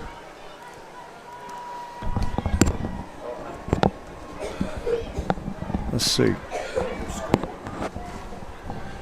Trying to get Dickerson wrapped up over there. So yeah, Jet's still out there, so.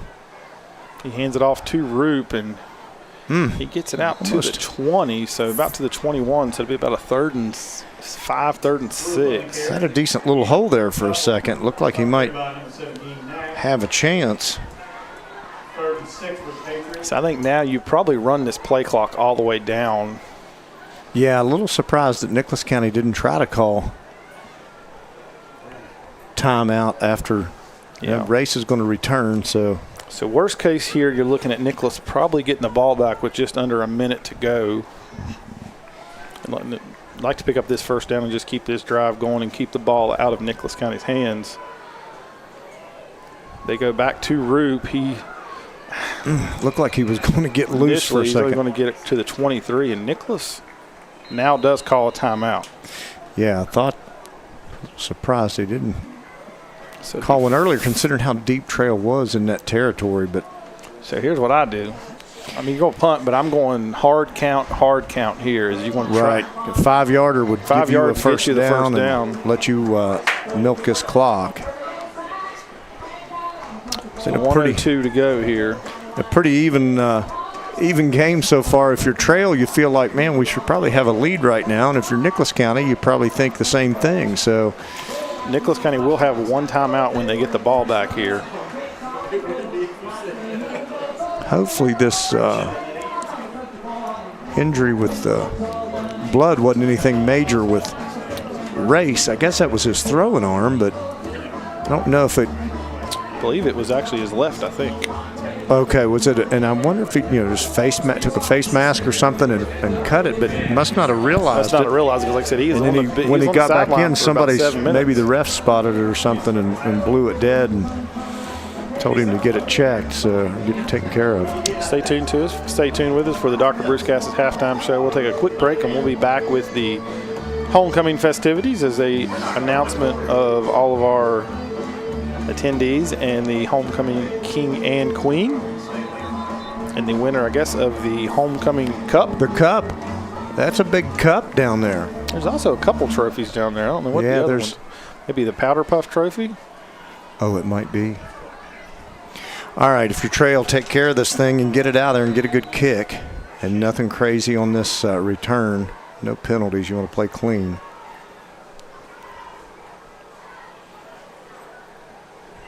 Trying to draw them off. Did they call a timeout? What we called. So I think they were trying to get him to draw with that motion. Right, and then hopefully get somebody to jump, and then knew they had that timeout to burn. So you go ahead and call it, and then with a minute 2 left on the clock. Yeah, I think that's what you try to do when you split. You send Johnson out on that motion. Maybe that D line sees that and jumps a little bit, but they stayed true and didn't jump there. At Nicholas, I mean, you're needing a good punt here from Bennett, because, I mean, they're set to get decent field position here. They're going to have probably roughly about 52, 53 seconds after this punt. Ideally, you'd like to keep it out of the returner's hands, let it bounce for a little bit, and run some clock. Said you'll have one timeout, and said they scored on that last one. It was about a 43-yard touchdown. But most likely going to play a little bit of a prevent defense, try to keep everything in front of you. Yeah, just want to get this thing out clean, get a good snap, get it out clean, and cover this return man, and maybe you can force a muff. Good job by Bennett to handle it. Not a great punt from Bennett, and it takes a quick bounce out of bounds. So they'll get the ball right at midfield with should be about 54 seconds. Yeah, clock was continuing to run there once it went out of bounds, so they'll probably look to reset that. I had it at about 54. We'll see what.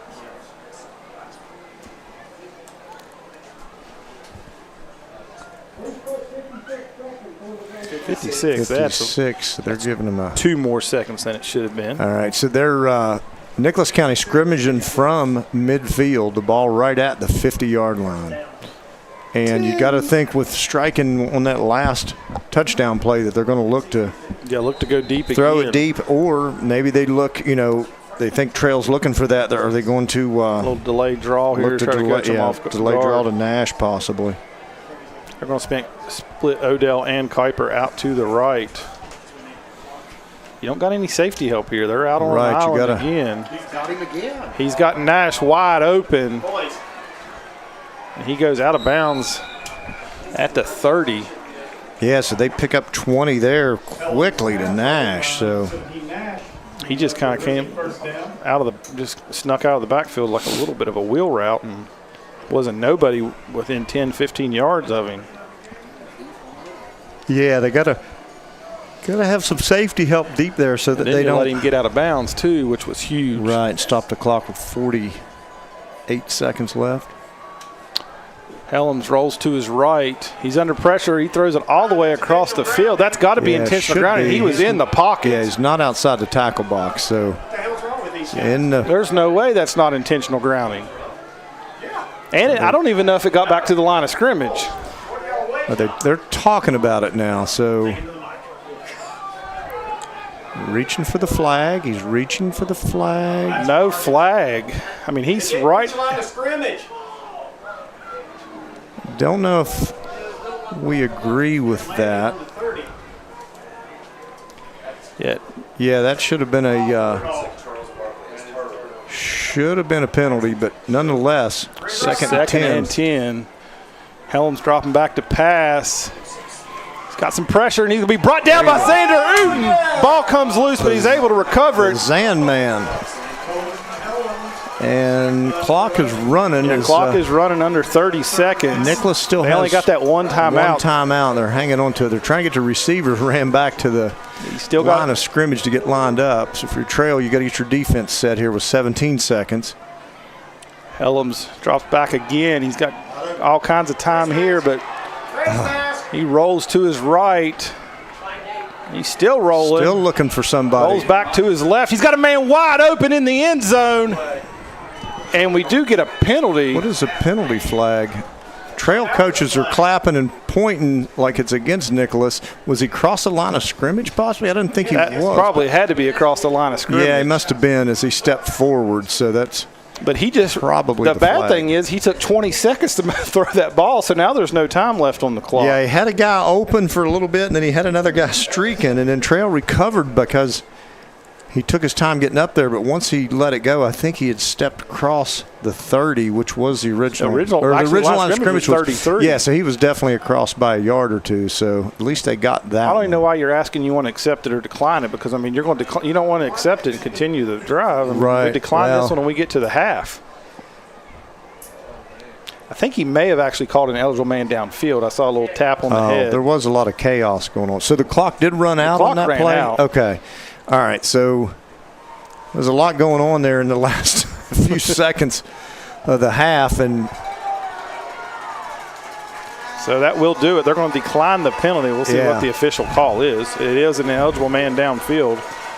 All right, so Trail ecstatic here as they go to the half with a little bit of confusion there at the beginning, but toward the end of the half, but they leave the field fired up, and Nicholas County is not sure what happened because they know they squandered a great opportunity right there. I think really it comes back to Helms. I mean, I think your senior leadership's got to come in there. Okay, if there's nothing open, I need to get this ball out of bounds. At least give us one more shot at the end zone. Right. But instead, he scrambles for so long, he takes all the time on the clock. So an ineligible man comes downfield, he throws the ball, and then and then it time's off the clock. So we're going to take a quick break here, and we'll be right back with the Dr. Bruce Cass's halftime show and all the homecoming festivities right after these commercials.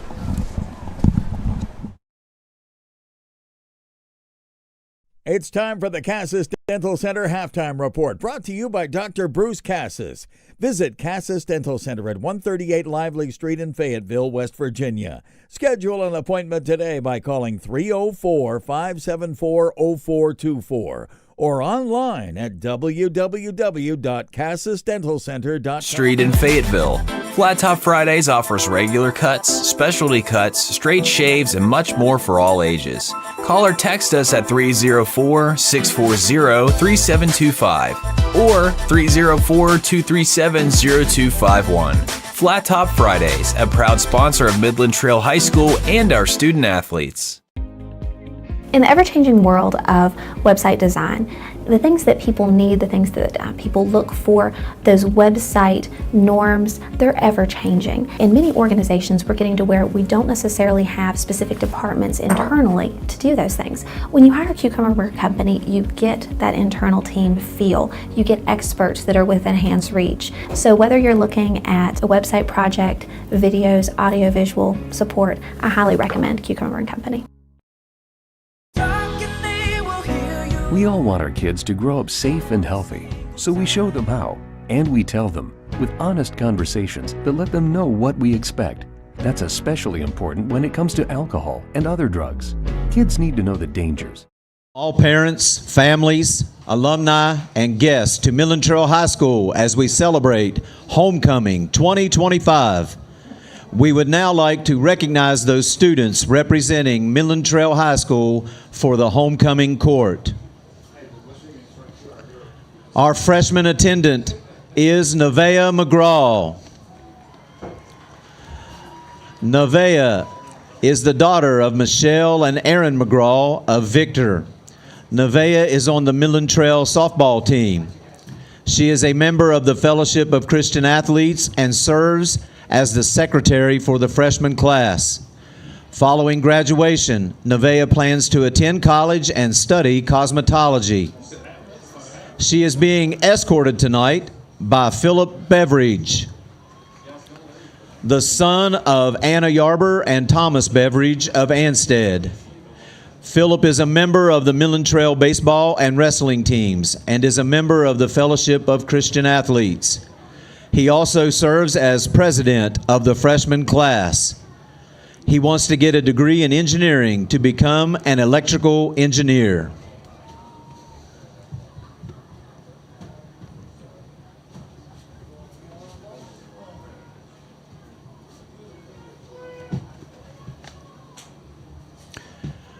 Our sophomore attendant is Bella Blankenship, the daughter of Zach Blankenship and Shannon Berry of Hico. Bella is a member of the Fellowship of Christian Athletes. Following graduation, Bella plans to become a cosmetologist. She is being escorted tonight by Gage Eads, the son of Angela and Chris Eads of Hico. Gage is a member of the Midland Trail football team, golf team, and Fellowship of Christian Athletes. After graduation, Gage plans to study to be an electrician.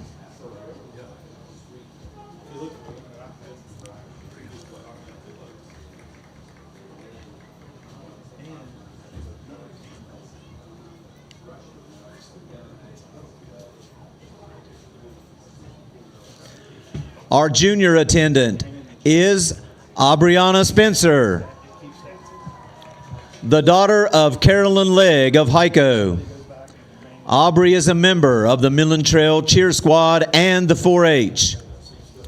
Following graduation, she plans to attend West Virginia University and study journalism and media to work in sports news.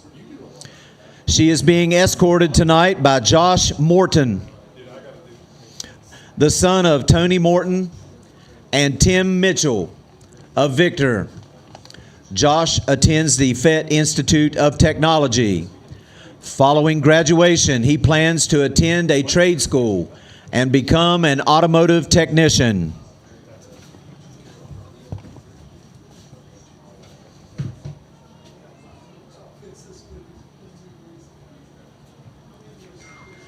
Our first senior attendant is Mackenzie Chafin, the daughter of Virginia Begley of Golly Bridge and Jeff Chafin. Mackenzie is a member of the Midland Trail basketball, volleyball, and softball teams. She is also a member of the National Honor Society. Following graduation, she plans to go into the military and serve as an active duty medic. She is being escorted tonight by Wyatt Moses, the son of Mary Legg and TJ Moses of Edmond. Wyatt is a member of the Midland Trail soccer team. He also is a member of the National Honor Society and serves as the senior class historian. Following graduation, Wyatt plans to attend electrical engineering school. Our second senior attendant is Nevaeh Hall, the daughter of Lindsay Enix and Chris Hall of Fayetteville. Nevaeh is a member of the Midland Trail volleyball and softball teams. She is in the Grow Your Own Pathway to Teaching at the Fett Institute of Technology. She is a member of the National Honor Society. Following graduation, Nevaeh plans to study elementary education and become a third grade teacher while continuing school to become a child life specialist. She is being escorted tonight by Jaden Roop, the son of Misty and Adam Jones of Anstead. Jaden is a member of the Midland Trail football and wrestling teams. Following graduation, Jaden plans to work in the oil fields. Our third senior attendant is Kendall Parsons, the daughter of China and Sam Parsons of Oak Hill. Kendall is a member of the Midland Trail volleyball and softball teams, the National Honor Society, and she is taking dual enrollment classes to earn an associate's degree while in high school. Following graduation, Kendall plans to attend college to become an ultrasound technician and then eventually become a traveling ultrasound tech. She is being escorted tonight by Ben Keeney, the son of John and Selena Keeney of Corliss. Ben is a member of the Midland Trail football team, the National Honor Society, and the Fellowship of Christian Athletes. Following graduation, Ben plans to attend West Virginia University and major in civil engineering. Tonight, our Mr. and Miss Patriot will be crowned by Midland Trail High School Principal Mr. Richard Pettit.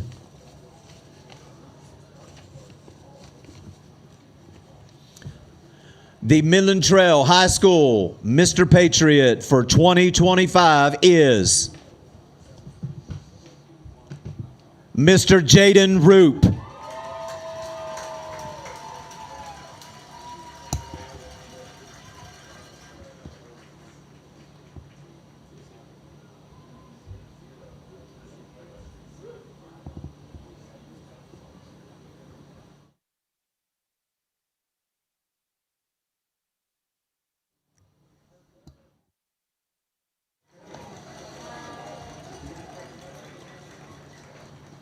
The Midland Trail High School 2025 Miss Patriot is Miss Nevaeh Hall.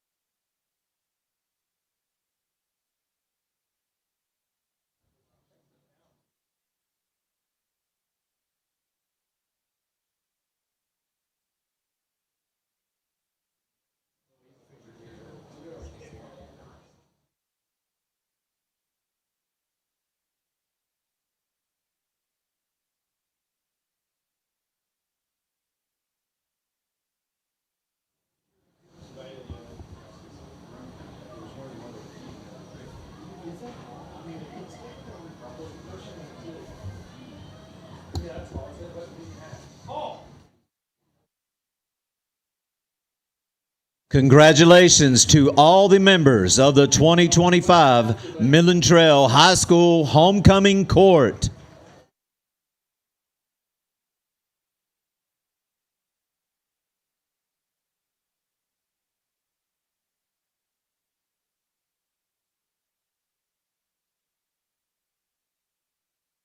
Now, the time that you've all been waiting for.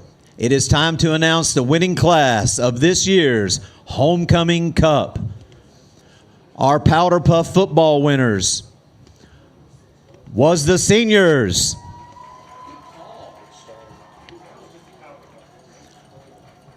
Our volleyball tournament winners, once again, the seniors. Our float winner was the junior class. Winner of today's field games, the juniors.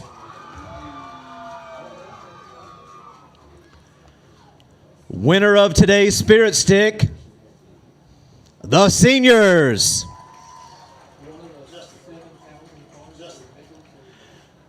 And the winner for the Homecoming 2025 Cup goes to the class of 2026, the seniors. Congratulations, senior class, winners of the 2025 Homecoming Cup.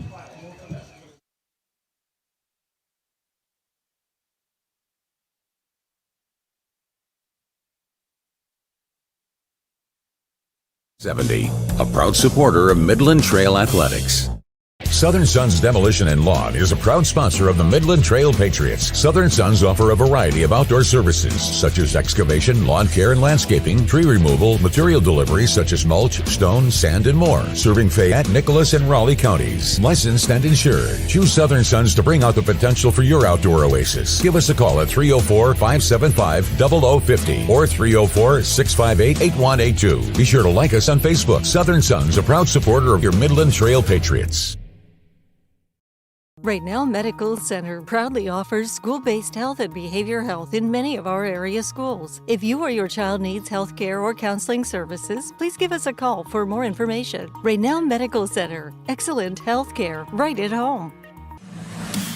Direct Choice Pre-Owned Auto Sales is a proud supporter of all of our area middle school and high school athletics. Direct Choice keeps a huge selection of cars, trucks, and SUVs with some of the best prices in southern West Virginia. Credit problems are no problem. We have several lenders for your financing needs. Direct Choice Pre-Owned Auto Sales, 4631 Robert C. Byrd Drive, Beckley. Or shop 24/7 at directchoicewv.com. Direct Choice Pre-Owned Auto Sales and your student athletics. A winning combination. We all make choices about alcohol. Kids make choices whether to drink or not. Bye, Dad. Bye-bye. Remember, I'm going to Alex's party tonight and sleeping over. Have fun. Hey, remind me about that party again? And adults make choices whether to talk about it. That's true of parents and every other trusted adult in a kid's life. Kids want to know our expectations, and they want honest answers in everyday conversations. So talk with your kids and help lead them on a positive path, because when you talk, they hear you. At the Cassis Dental Center, we believe in the total health solution. It doesn't matter whether you have a disease state or a healthy state. We're going to do our very best to diagnose everything that you need to have done. If necessary, we can use our 3D capability. One of the best services we offer at Cassis Dental Center is to control anxiety. The oral sedation helps you to feel like you haven't even been at the dentist office, although you can have a lot of dentistry done. We also do general restorative dentistry, which includes fillings, extractions, root canal therapy, implants, and dentures. One of the most unique services that we offer is the ability to have same-day crowns performed. It's quite rewarding to see families grow. That's worked for us for over 3 generations now. Changing someone's life by improving their smile is very satisfying. Flat Top Fridays is a proud sponsor of Midland Trail High School Athletics. Flat Top Fridays is located at 2278 Old Court Street in Fayetteville. Flat Top Fridays offers regular cuts, specialty cuts, straight shaves, and much more for all ages. Call or text us at 304-640-3725 or 304-237-0251. Flat Top Fridays, a proud sponsor of Midland Trail High School and our student athletes. In the ever-changing world of website design, the things that people need, the things that people look for, those website norms, they're ever-changing. In many organizations, we're getting to where we don't necessarily have specific departments internally to do those things. When you hire Cucumber Company, you get that internal team feel. You get experts that are within hand's reach. So whether you're looking at a website project, videos, audio-visual support, I highly recommend Cucumber Company. Welcome back to the Midland Trail Sports Network and the Dr. Bruce Cass's halftime show after we just had the crowning of the Mr. Patriot and Miss Patriot. I guess it's not King and Queen anymore.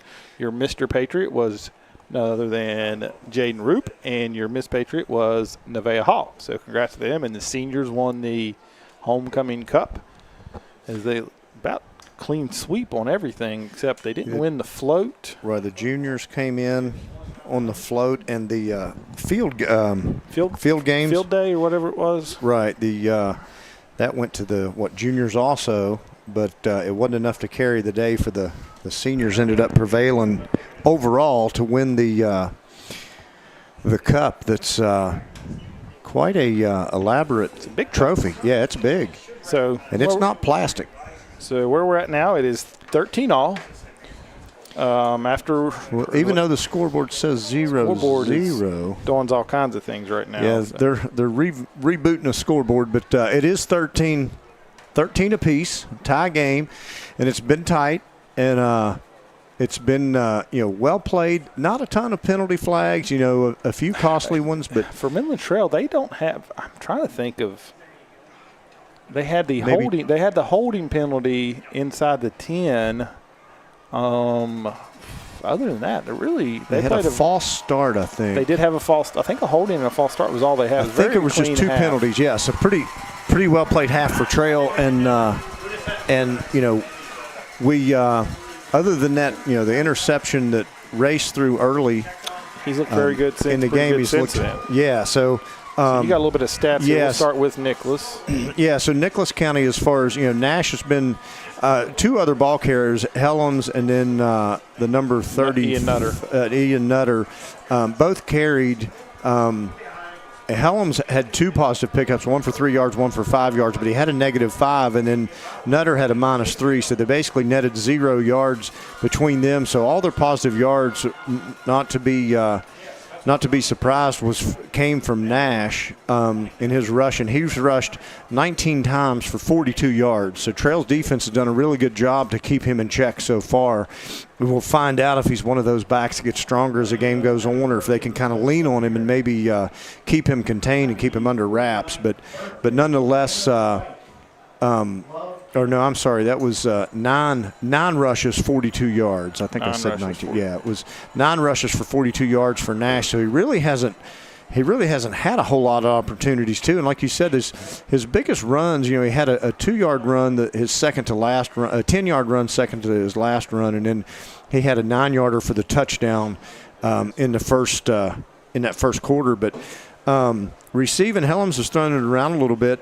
He's had 4 different receivers catch passes, and I've got Helms at 5 of 7 for 126 yards. So those, he had the one touchdown that went for 43 yards right there before halftime. So that was his big pickup. But nonetheless, 5 of 7 for 126 yards and a touchdown. And then Nash had the other had that 9-yard rushing touchdown. So that's Nicholas County stats. As we turn it over to Trail stats, we don't have to go very far. We had Cash Barnhouse, who had 1 rush for 1 yard. Other than that, it's been all Jaden Roop, and Roop has rushed Roop has rushed the ball 22 times for 119 yards and a touchdown. So 22 rushes, 119 yards, and one score. He's been the only runner. And he's been, so I had Cash Barnhouse at one rush with one yard, and then he was injured not long after that. So, and then we also, our other score was from Gage Johnson with that 14-yard reception on the touchdown. Passing, we did have Race through his first pass was incomplete, and then his second pass was that interception that was almost returned for the touchdown. I don't think he has an incompletion since then, right? And no, he's hit three straight, and then the last one being that 14-yard TD to Gage Johnson, but he hit for a 17 and a 18-yarder or 12-yarder. So I've got Race at 3 for 5, 43 yards total, and the one touchdown. So yeah, and he's kind of spread it around too with 3 different receivers so far getting in the mix. So, overall it was a fun half of football. We haven't had a close game in our first 5. So, yeah, that's, you hope it holds true, and it doesn't. If something breaks loose and it gets away, you hope it's to Trail's side of things. But they got the home crowd behind them, and this homecoming atmosphere. So hopefully, like you said, you had a few of the football players down there at halftime, Jaden Root being one of them. So as you mentioned, winning Mr. Patriot, but he missed a lot of the halftime speech there, but I don't know if he really needs a halftime speech. Just keep what you're doing. Just keep. Don't change anything. Right. I think as far as the locker room talk is, let's keep it up and stay focused. Keep your eye on the prize. The key is you come out here and you have a statement drive. You go down here and get some points, get that lead, and you hope to keep it. But like I said, get that lead and hopefully roll with it. Let's look a little bit around the state and the area for some scores. We'll start out in 4A. We don't really have any 4A. Oak Hill is off tonight. I think I saw some of their players over here watching. Woodrow, number 8 Woodrow leads number 16 Preston 25-20 at the half. Move on down to AAA, see maybe some teams. Greenbrier East leads Shady Spring 22-0.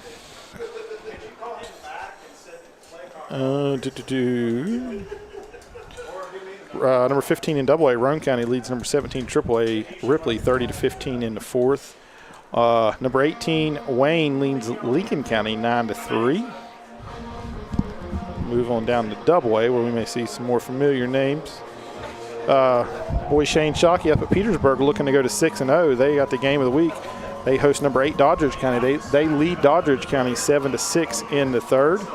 Number 6 Logan leads number 14 Clay County 7-0 at the half. So maybe Clay County can come out with a good second half there and come away with that win. Yeah, that would be nice. Number 11 Westside leads number 28 Liberty Raleigh 22-16 at the half. Number 13 East Hardy and Single A leads Summers County 50-6 in the 3rd quarter. Midland Trail going to come out with bonus points no matter what here. Number 16 Poca leads number 23 Braxton County 14-7 in the 3rd quarter. What if it ends in a tie? Get half point. You get 2 half points. It can't end in a tie, can it? Number 1 in Singway, Winning Central, went down last night to Barnesville, Ohio, 43-14. Clay Battelle, number 8 Clay Battelle leads number 5 Meadow Bridge, 42-6 in the 3rd quarter. Number 7 in AAA leads number 18 Tulsa, 41-0 in the 3rd. Not sure why Chapmanville is playing a single A school. That's not a far. Who are they playing? Tulsa. Not a it's a relatively close trip. Number 16 Greenbrier West trails Fort Fry, Ohio, double nickels to nothing. So they what's the score? 55-0. And they're playing Fort Fry. Fort Fry. They picked them up last year. Okay, I do. I remember that name. I couldn't remember who played them in state, but I don't even know what direction you go to get to Fort Fry. But so that does it here on the Dr. Bruce Cassis halftime show. We're going to take a quick break, and we will be right back after this commercial. You've been listening to the Cassis Dental Center Halftime Report, brought to you by Dr. Bruce Cassis. Remember to schedule your appointment today by calling 304-574-0424 or online at www.cassisdentalcenter.com. All right, welcome back to the Midland Trail Sports Network as we are set to start the 3rd quarter here. Nicholas County set to kick off to Trail. Zaylen Johns and Swafford back deep. Kick deep to Johns. John takes it at about the 11. He's up across the 20 looking for blocks. Across the 30. Good return for Johns. He gets it out to the 34-yard line. Yeah, looked like he was going to get a little bit more of a crease there. Looks like he's got a cleat issue or a shoe issue. I think his shoe was coming off there. So you need that shoe. Yeah, I think he's got it adjusted and back working for him now. So we'll see what kind of adjustments Nicholas County's made to this rushing attack. Yeah, trail of scrimmage from 34-yard line. So like you said, good starting position, and getting this ball coming out after halftime, it's a chance to go down and make a statement here and try to get a score. Nicholas they go to Roop, and he cut that one up a little too late. I think if he cuts it up a little quicker, he may pick up more than the. He got 4 there, so not a bad pickup, but it looked like it could have been a lot more. Nicholas just all up in that line of scrimmage. That box is loaded. I think there was 15 guys in the box that time. And Root did a good job to bounce it outside, and, strong 4 yards he picked up. Almost 5. Yeah, they're going to give him 5. Yeah, it's going to be second and 5. 5. I'll adjust that. I'm not going to short him a yard. Not me. Not on my watch.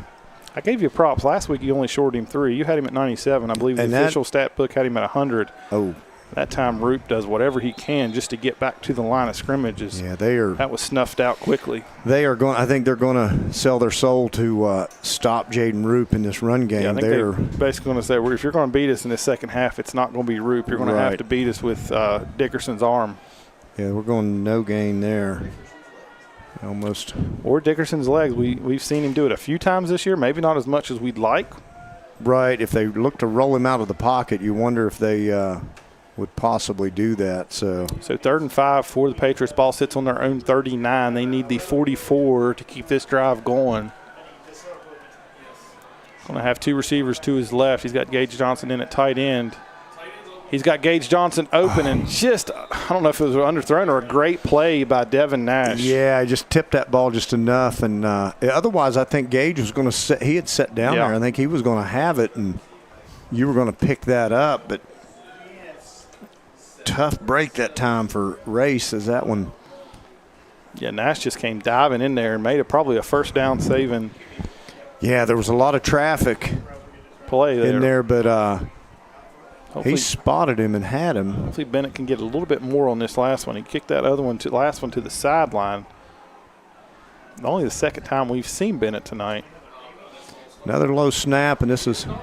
And he's going to pitches it back to Gage Johnson, and it's maybe a face mask. That's going to be a first down on a face mask. That was. Dakota Bennett picked it up and then just pitches it back to Johnson. I'm not sure that's what you want there, but yeah, that backfired on Nicholas County, and it might be the best low snap. So we're waiting on the official call, and it's going to.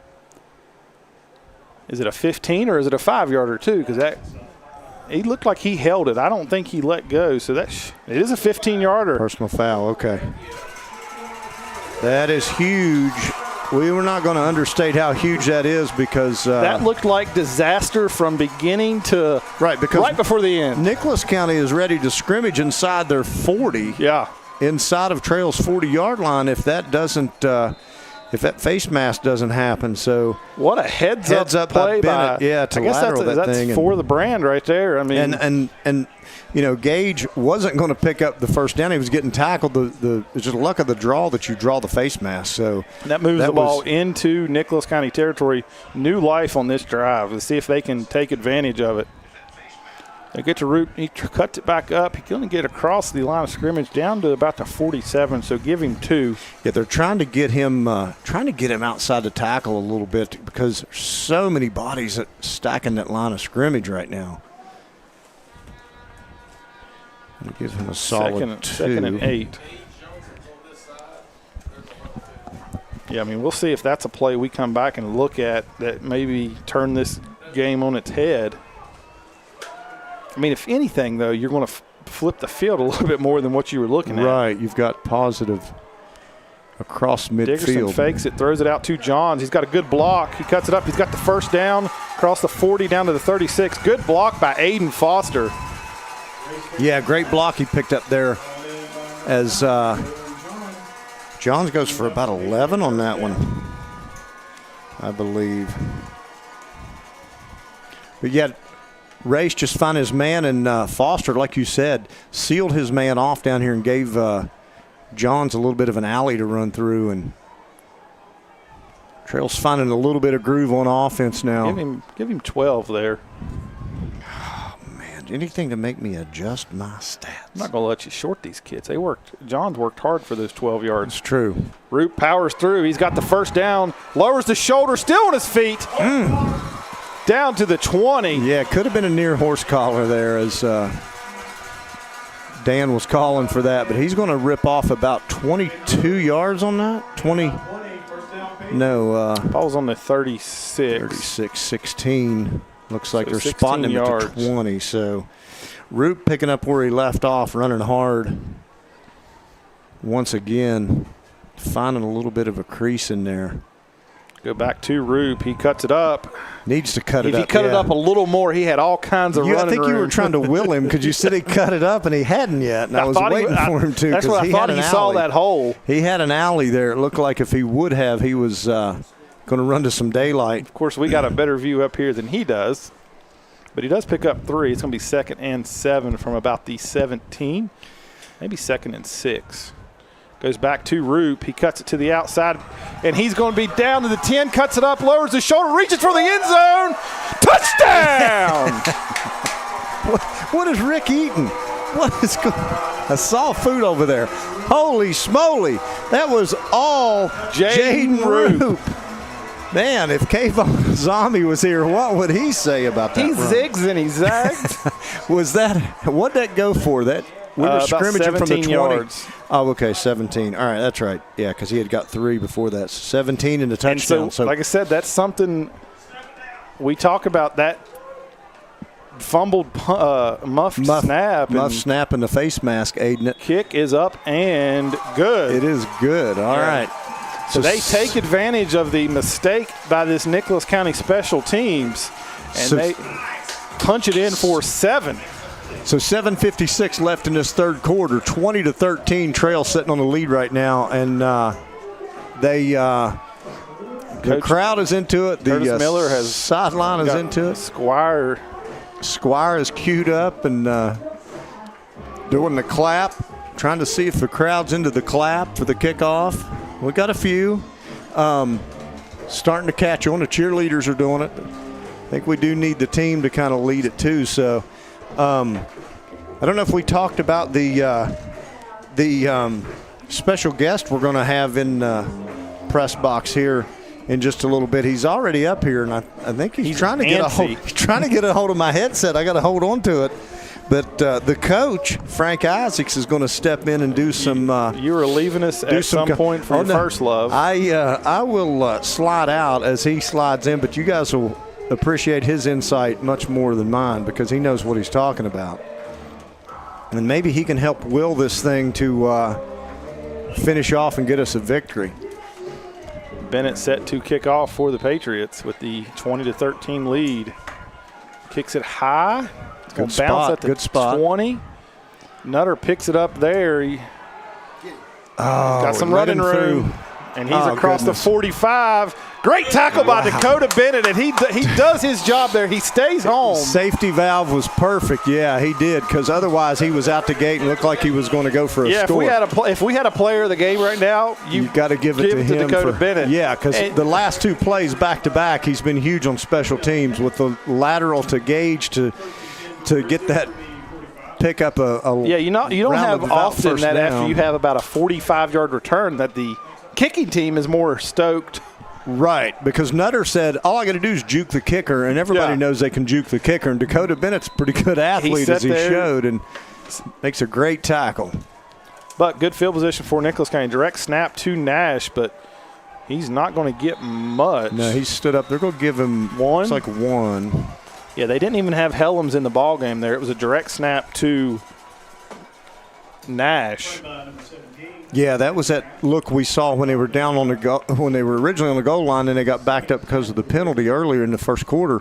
It's the same kind of look where Helms is not in the game, and then they just direct snap to the Wildcat look to Nash. So they go back to Nash, and he's pushing forward as he's dragging defenders. Still going. Yeah, he gets a tough. Picks up a tough 8 yards there. It's going to be about 3rd and 3. Oh, yeah, he was closer to 7 yards because he'd got one on first down that they gave him on that Wildcat, but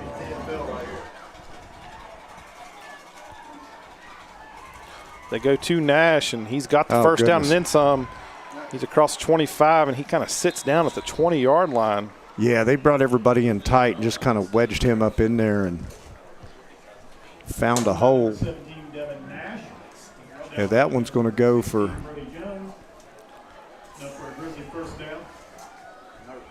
14 yards on that one.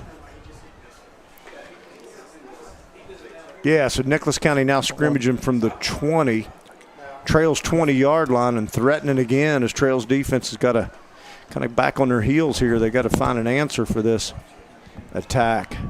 That time, not much there. I don't know who got that initial penetration. Yeah, that was Max White. Max White fired in and got the first hit, and then several of his buddies helped clean it up. They're going to give Nash a couple on that about one. 2 there.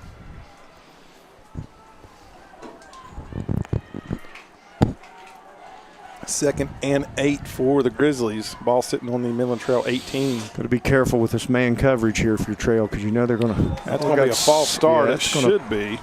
Looks like it's going to back them up 5. I don't think anybody came across. Had one man from Nicholas way down the field. Lucas Milam. Milam's the one that left early. Snapped. It's the second time he's left way early. Trying to get a quick jump on things there. Yeah, so that'll back Nicholas up 5. Going to bring up second and 13 from the 23. Yeah, you got that man coverage over there with Kuiper and Stevens. Be a good place for a turnover right here.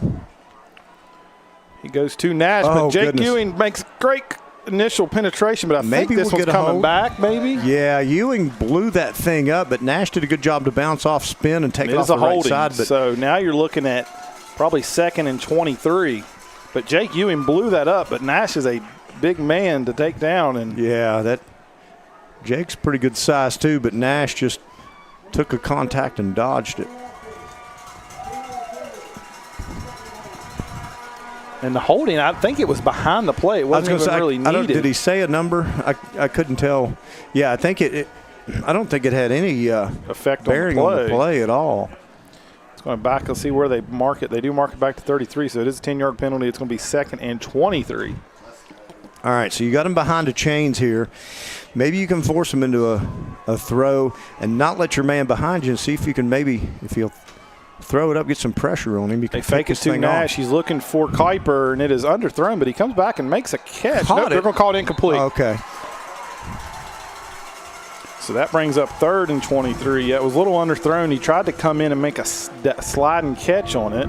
Wouldn't have went. I mean, it went for about 5 yards. Based off of what we've seen out of their extra points with their kicker, I don't think he's necessarily a threat from out here. You got to think this is 4 down. And they're just going to try to get what they can get and set up for 4th down with this 3rd and long. Yeah. But we know in the past, Nicholas said, I'm not even going to try to attempt to say his name. They had that great kicker a few years ago. He's now kicking, I believe, at Glenville or Fairmont. Oh, yeah, he was money. That guy could boot it from way back. I forgot about that. And we're going to get a timeout, Nicholas County. So with that timeout, we're going to take a quick timeout here on the Midland Trail Sports Network. We will be right back after these commercials. Lighthouse Worship Center is a proud sponsor of Midland Trail Middle School and high school football and all of our student athletes. Lighthouse Worship Center, a Bible-based, Bible-believing church where we can learn together, worship together as we do life together with the direction of God. Lighthouse Worship Center, 1175 Smales Branch Road in Hyco. Call 304-658-3370. A proud supporter of Midland Trail Athletics. Direct Choice Pre-Owned Auto Sales is a proud supporter of all of our area middle school and high school athletics. Direct Choice keeps a huge selection of cars, trucks, and SUVs with some of the best prices in southern West Virginia. Credit problems are no problem. We have several lenders for your financing needs. Direct Choice Pre-Owned Auto Sales, 4631 Robert C. Byrd Drive, Beckley. Or shop 24/7 at directchoicewv.com. Direct Choice Pre-Owned Auto Sales and your student athletics. A winning combination. Welcome back to Midland Trail Sports Network. After Nicholas County takes a timeout there, they are looking at a 3rd and 23 after 2 back-to-back penalties. Yeah, big spot here for Trail's defense. You want to stand up here and get a stop because you got them behind a change. You got them where you want them. Let's see if you can finish them off. Helms rolls out. He's under pressure. He throws it back to the screen pass, and he drops it. They're going to let. What? The ball bounced off the ground. There's no way. Yeah. I don't know. This is crazy because they're going to let that play stand. They're going to let that play go. And that ball was bouncing off the turf. It bounced off the ground into his hand. And he picks up the first down. That was Nash that went for, I don't even know. That ball bounced off the ground. Yeah, I don't know how they don't.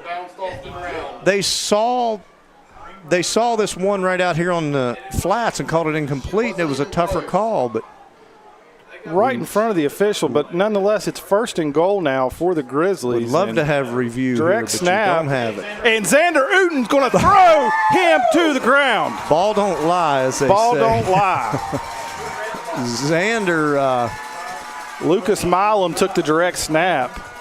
I mean, what are we looking at? Xander was all in his grill that time, so, yeah, I don't know how they missed that. I don't know how they missed that. I mean, could he had his hands underneath it? Maybe, but I don't think so. It looked like to go back. I mean, we'll hopped off the turf. But he loses 9 yards there on 1st down, so now it's 2nd and goal from the 19. Still no Helms as Milam's going to hand it off to Nash, and he is going to be hit and then brought down after a short gain, and we're going to get a late flag. Short. And if it's on Nicholas, I don't know if do you decline it or accept it. That's a good point because it is 3rd and goal. 3rd and goal to go, but they're to 16 currently right now before this penalty. It was behind the play a few yards. Yeah, I didn't see a face mask. It's in a spot where it's. It's a face mask. So Max White made that. So it's not a tackle. It's not a killer. It's only half the distance, and you. Right, and it doesn't give them an automatic. They can't gain another 1st down, but. So they're going to walk this one off. It's going to be 2nd and goal. Watched it. Oh yeah. 3rd and 8. So 2nd and goal from the 8, or is it 3rd down? It is 3rd down. The official chains on the field have it as 3rd. Yeah, it should be 3rd. I think that's right. Goes right to Milam, and he cuts it up, and he's going to be short. You thought it was.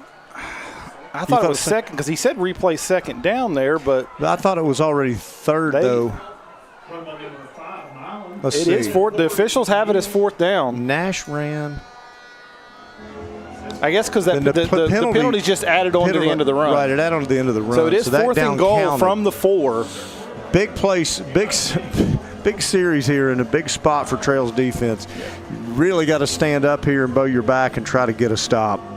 You got to think, I mean, what's Nicholas County? What are you doing here if you're you still don't have Helms in the game. Still not it's still in, so it's going to be a direct snap. I'm guessing Nash this is probably going to be way, Nash direct snap. Trying to find a lane to run through. They go to Milam, and he's going to be short. Stopped.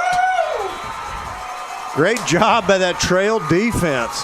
They used Nash as the decoy. As we said, ball don't lie. Don't lie. That's right.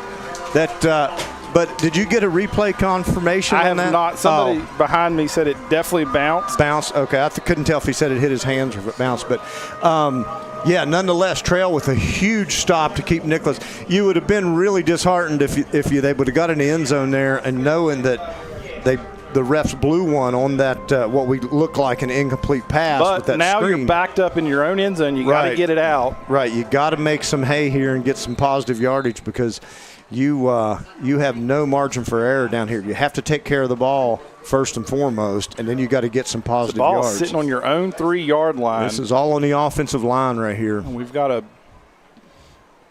equipment official malfunction. Mouthpiece. He's got a mouthpiece. It's got to be in when you're set before you're set. Oh, he didn't have it in? So they send you off the field. You can't just put it in your mouth. You get a warning first. Oh, okay. It's a warning. So they bring Johns in for Foster. So we're scrimmaging from the 3. Roop cuts it up, and he gets it out across the 5. He picks up probably about 3 there. 3 tough yards, but good positive run by Roop as he kind of bounced it to the outside a little bit. You've got to pick up, hopefully, a few first downs. You don't, especially with the way that last punt went, you don't want to be having to punt from inside your own 10-yard line right, here. Because you're going to be you're going to be backed up no matter what. So you want to get another chunk here, see if you can something big. Go back to Roop, and he wiggles through. He's across the 15. He's going to have the first down out near the 20-yard line as Roop moves the chains.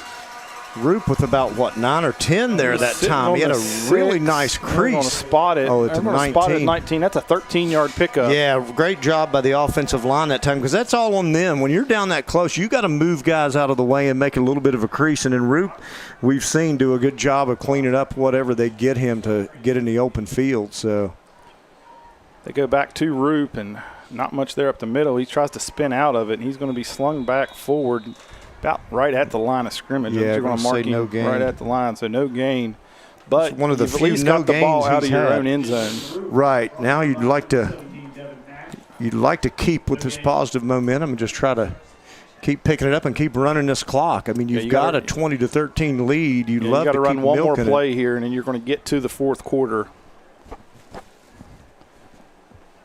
That's Frank Isaac's time in the fourth quarter. You rolling out? I'll roll out. I mean, I got some of the best coverage that I can watch and listen to as I drive home. You're I'll not just supposed watch to be it. watching it while you're driving. Well, if there's any cops out there listening, don't pull over a 1974 Mercedes. I drive a 1980 Mercedes. It practically drives itself. What we got here? Stoppage by the officials. They have sent more players off the field tonight. Is this blood? Is it blood or sweat, or tears? Blood, sweat, or mouthpiece? Another. What? Were these the refs that stopped the logo jumping that one time too? Wouldn't let him jump up and down on the logo at the beginning of the game. Well, technically, you don't have to run another play here because they reset the play clock. Right, They give it to Johns and. Or that's Roop. Yeah, we got a flag now.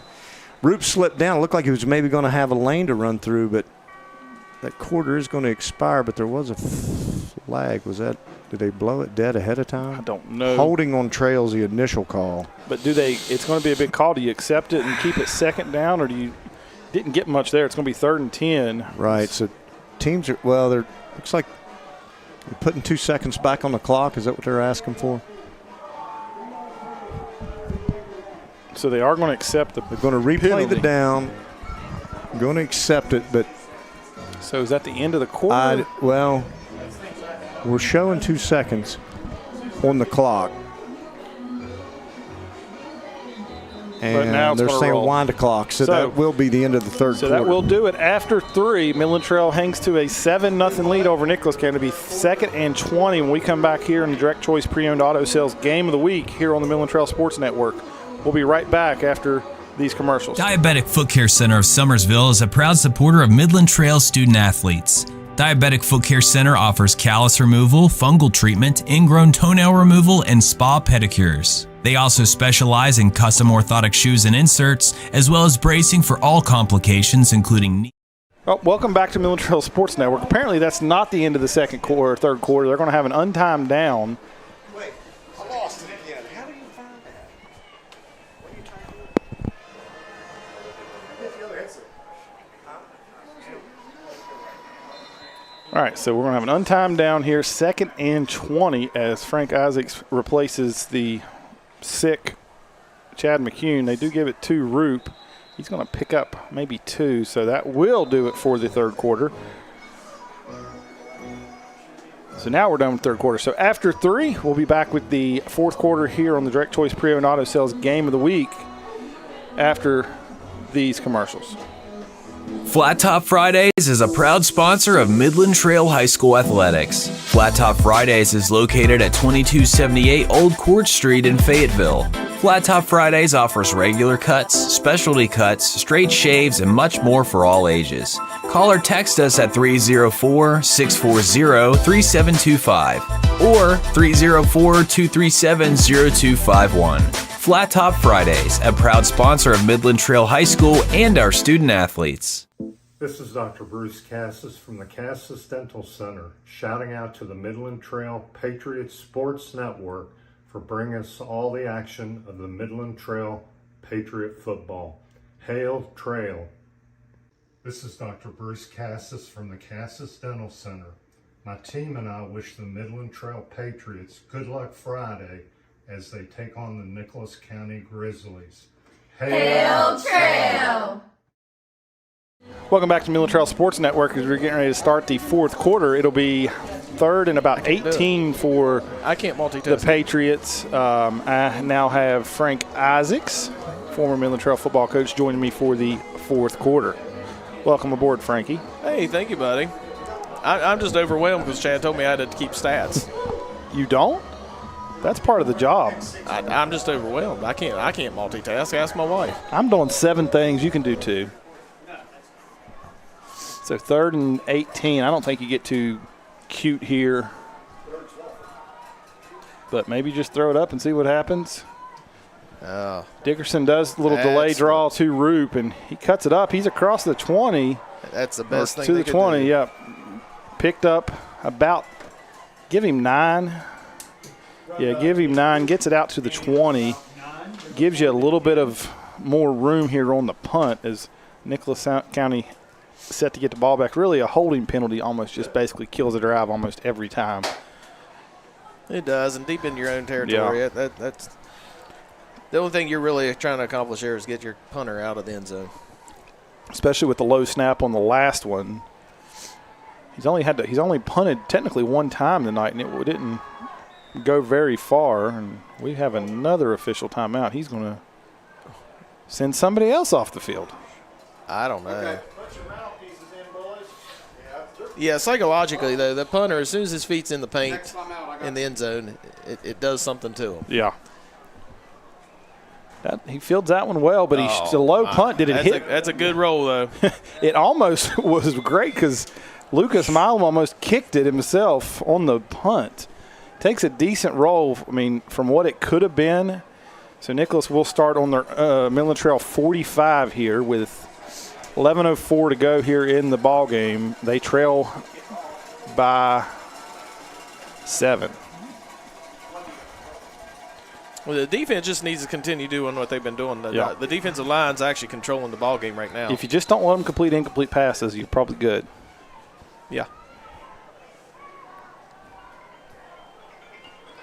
So they're going to be at their own 45 as we saw Helms getting worked on, and I think he is.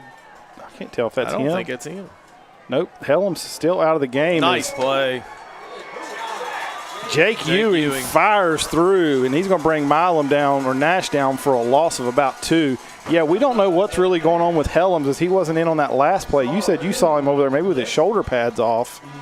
So that kind of makes you pretty one-dimensional here. So 2nd and 12 for the Grizzlies as Jake Ewing comes through. That time he learned his lesson. He just went low and grabbed the ankles there instead of trying to go up high and hit Nash. We've got to watch because we're bringing everybody we got. And Ewing. Ewing's if they send somebody else off on our team, come on. Well, at least it's They're on going to Nichols this send. time. I mean, we've had every bit of 7 to 8 different players. Yeah, I know. But no, we've got to watch. The only thing that worries me is we're bringing the strong safety Ewing up in the box, and we're bringing him. They may slip someone behind and get something big. We'll see what kind of arm Milam has as he's now in at quarterback, and he just keeps this one himself. But nowhere to go as Ewing is there again along with Xander Uten, who crawls out there all pumped up. So I don't know what you do with Nicholas County right now with Helms out of the game. We haven't seen him go to the air once. Looks like number 5's hurt now. Yeah, Milam comes up limping there as he took a few shots.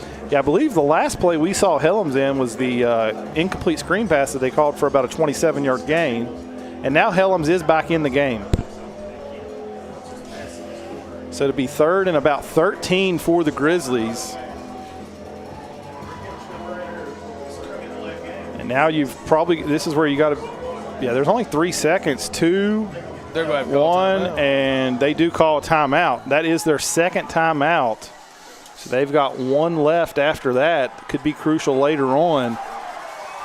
And that was a little bit of the confusion of bringing Helms on late there after he hadn't played in probably roughly 6 or 7 plays.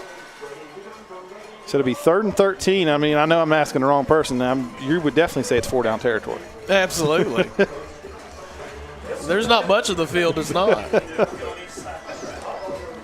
But hats off to this Midland Trail defense tonight. All the talk was for the last 2 weeks, Devin Nash's big 522-yard game, which, as it should be, they've stepped up to the task. And, I mean, he had 42 carries at the half, and he's got 8-22. He's only got about 25 yards here in the second half, so they've kept him in check.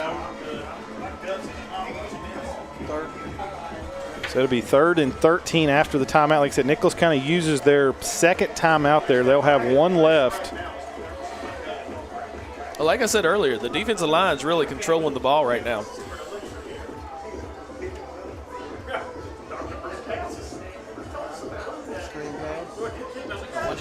I'll say this, too. Having Max White back's huge. It is. I mean, that's something they've missed, especially on defense. Yeah, I just got that replay of that incomplete pass. It bounced in his hand. Helen Keller would have called that incomplete. It's something to look at, though. Max White is still limping. Yeah, he's been limping since play 1. I mean, he's toughed it out. Helms under pressure from Uten, and Uten's going to bring him down for the sack. Oh, no. He did a backflip. He did a what? A backflip. But don't think the officials saw it. He just gave his dad a heart attack, I believe. Let's hope they just ignored it. I gave him a 10, though, on that cartwheel or a backflip, whatever it was.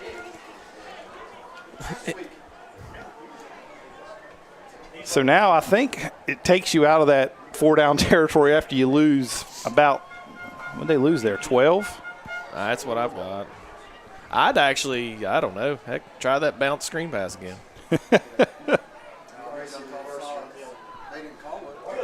Boom. I don't know what the referees are watching. So Johns catches it at the 20. He ain't got much blockers, but he kicks it to the outside, trying to get the sideline. And we got a flag. Great return there by Johns, but if anything, though, the holding was near where the tackle was made. It's still going to be a good, decent field goal or field position. I think Midland Trail, I don't think you change much from what you've done. I think it's too early to start eating clock. I mean, because you don't want to get too conservative here.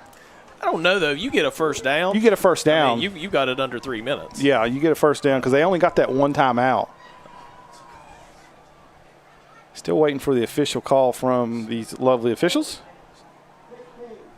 Holding on Brody Jones. So, yeah, I'd make sure I just hand it to Root. Yeah. You're going to use a good bit of that clock. I mean, using at least 30 seconds probably every time. I'd make sure the race would watch the clock and snap it with 2 seconds. And so they will. It's still good field position. You're going to have it at your own 33 here. 8:10 to go. in the ball game. Nicholas County with 1 timeout left. They're going to go. I was like, there's 4 receivers left, but Ewing was running off the field, so they're going to come to the strip side. Yep. They go to Roop, and there's not much there. He's going to get back to the line of scrimmage and maybe about a half a yard.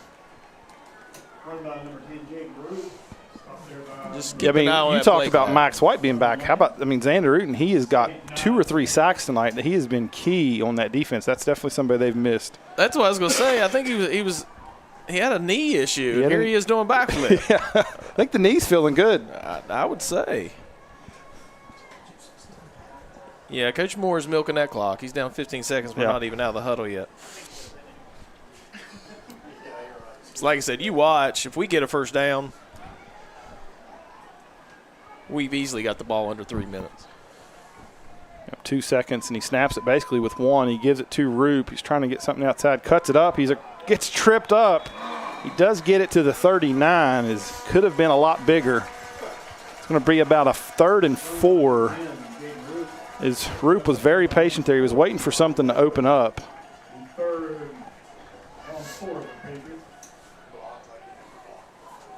So 3rd and 4. Clock rolls under 7 minutes here. He said, you pick up this first down, you could probably get it, run another 2 or 3 minutes off. Easily. The line's doing a really good job. They're not necessarily moving guys, but they're staying on their blocks and allowing Roop to cut back off of the blocks. They got the box stacked here, and Roop he's going to get about a yard there, maybe 2. So that's going to set up a 4th and 2. And definitely probably going to bring the punt team on, even though it's kind of been make you think about going for it. Nope, they are going to run the punt team on. Like I said, your last 2 punts have been close to being disasters. So Nichols is set to get the ball back, probably with about 5:50 or so. He said, but you trust the way your defense has played tonight. You maybe get one more stop, and that may do it for you if you can get it. I'm sure that's what Coach Moore's thinking. Yeah. Give his defense a chance. I'm thinking the same exact thing.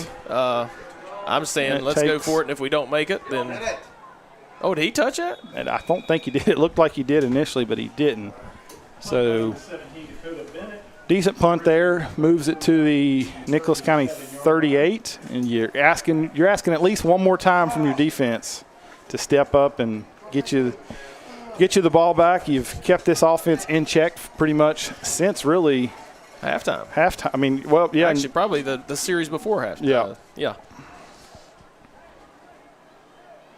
I really like the aggressiveness going into the game. I was worried that we wouldn't be able to match them physically, but I think we're more physical than they are. They've outmatched them, I believe. Absolutely. So you're going to have 2 receivers to each side. Helms is in at quarterback. And the ball goes through his hands. He jumps on it, and he's going to wiggle through. And no. He's still going. He's finally brought down by Cordell Brown, but he picks up positive yards out of it. That's still great hustle by number 64, Cordell Brown. Yeah. Good job by Helms, though, there. That could have been a huge disaster. He gets through the arms of 2 trail defenders and picks up a yard, which easily could have been a loss of 10. And that was an awkward tackle there. Good to see Helms get up there. He come down hard on his knees, didn't he? So 2nd and 9. Fakes it. Helms dropping back to pass. He's got his man open. He catches it. Great tackle by Jamison Swafford on Lucas Milam. He's going to be about 5 yards short. That's textbook coverage. Yeah. And Milam's a little shook up again. So it'll be 3rd and 5. Ball sits on the Midland Trail, or the Grizzlies' 43.5-yard line. 4:45 to go here in the ball game. Midland Trail leads 20-13 over the Grizzlies. So he's going to go trips to his left. He's got the lone man, Odell, down to the right, who he hit for the long touchdown earlier. And let me get another timeout from the official who says, Odell, Mr. Odell, you have to leave the game. Oh, no, he's going to let him stay. I have no idea what. Thank you. Fakes it. Quick pass out to Nutter, who catches it for the first down across the 45 to the 43. So he picks up the first down. That's okay. We make sure we keep everybody in front of us. Yeah, keep it in front of you right now. Don't let anything big plays here. You're rolling under 4 minutes. Still plenty of time for Nicholas County, though. They ain't got to be in too much of a hurry yet. 1st and 10 at the Midland Trail 43. Looking for Nash out there on that screen. Oh, no. They didn't. He's going to pick up the first down. Thought they had it played very well, but he wiggled right through a few defenders. Enough for a Nicholas County first down. So it's going to be 1st and 10 at the Midland Trail 32. Did he go out of bounds there? Because the clock's not running. Guess they marked him out. Helms fakes the handoff. Quick pass. Will be caught. After a pickup of about 8 down to the 25. Helms pass brought in number 7, Kuiper. Kuiper was the receiver there, so it'll be 2nd and 2. 3:35 to go here in the ball game. Nicholas trails by 7. Defense got to stiffen up here a little bit. Playing a little bit of soft coverage right now. I actually like They go to Nash, but initially had good contact, but he's hit from behind. He's going to have enough for the first down. Run by number 17, Devin Nash. As a coach here, do you think about a timeout maybe to get your defense? Because I don't think clock's really an issue, but maybe you need that timeout. You don't want to burn it. You may need it on offense. But right now, getting the stop is the. I don't know. I think instead of a timeout just now, I might just go back to what we were doing earlier. Yeah, just let's bring load the pressure. box. Yeah. We're on a short field. Let's load blocks and bring some pressure. And we're sitting back on our heels right now. That's what they're doing. They throw it to Milam, and he breaks a tackle, and he gets it inside the 10. It'll be 1st and goal at the 8-yard line. Nash's check down. Helms pass complete. It's going to be enough for a Grizzly first down. So it'll be 1st and goal from the 9, so no more first downs can be picked up here. See if maybe now you just bring some pressure because you know the pass is going to be coming out quick. Yeah, I'd bring it, especially now. I probably wouldn't burn a timeout just because you might need them. Give your offense a chance. Helms hands it off to Nash, but he's not going to go far. He gets to maybe the 7. But I think this is pretty good strategy, too, by Nicholas County. They're running clock, too, because they know if they score, don't leave much time left for Midland Trail's offense. Right. Because there's no need to be in a hurry. I mean, you only got 3 plays left anyways. You got 2 minutes and 10 seconds. Ball sits on the 7. 2nd and goal from the 7. He's got Kuiper and Nutter to his left. Nash is the lone man in the backfield. You got to look out for that little screen play. We're bringing some pressure. They fake the screen, and it's going to be blown dead. That's what we want. So it's going to be a false start on Nicholas County.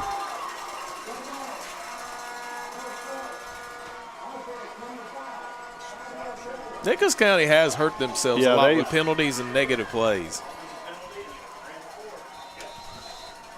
So the clock is rolling now, minute 58. So it'll be 2nd and goal from the 13. As Helms gets the play in.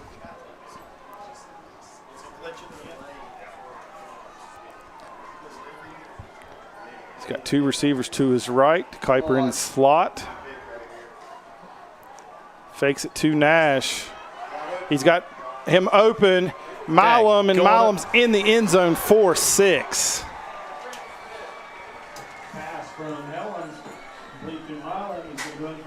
So that makes it 20-19 as they bring on. We'll see if they elect. Do they go for 2 or kick the extra point? He's thinking about it. Play clock has started, and they're going to go for 2, I think. They're going to have to hurry, whatever they're going to do. Okay. So, minute 27 to go. Nicholas County trails by 1, 20-19, as they call a timeout to talk about it, whether they're going to go for 2 or kick the extra point. We'll see You decide to go for it if you feel really comfortable with a play that you practiced for this situation or a short yardage situation. We always had that play. It was called 2.5 yard, but we actually never. I don't think we ever was successful with it. Well, maybe because you needed 3 yards. I guess maybe. So we're still waiting from the official call. Appreciate all of our sponsors out there tonight making it possible.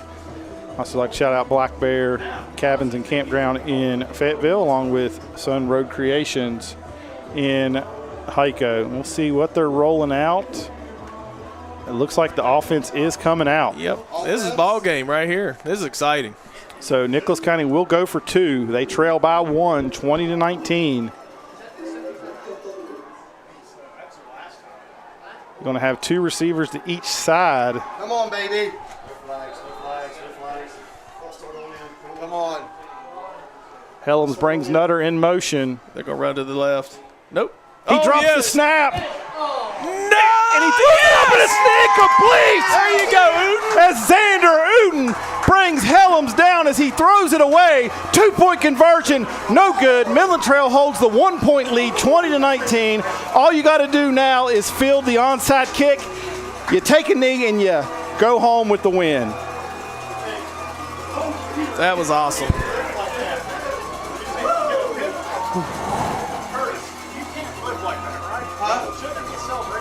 All right, let's compose ourselves here. You still have to field this kick here.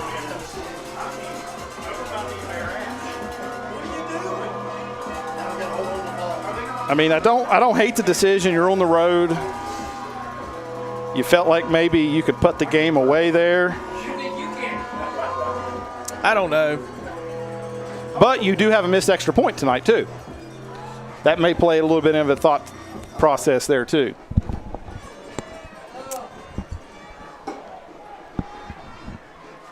I don't know. I didn't like the play call.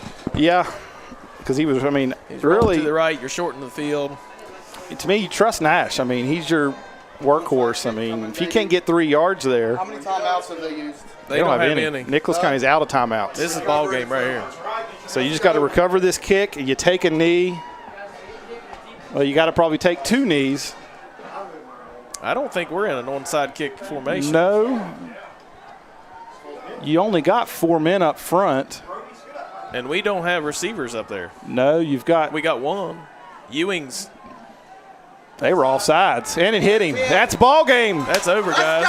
So we just beat Nicholas County, boys. So for the first time in 32 years, Midland Trail was going to knock off the Nicholas County Grizzlies, and what was a great ball game. I mean, from start to finish. I mean, you can't ask for a better ball game. You can't draw it up any better. I mean, your defense, you played strong all night. You held Nash to under 100 yards. I mean, you held them under probably 100 yards rushing. Yeah, sure. 100 yards rushing after coming off a 522-yard game. They don't have 150 yards offense. Are they going to have to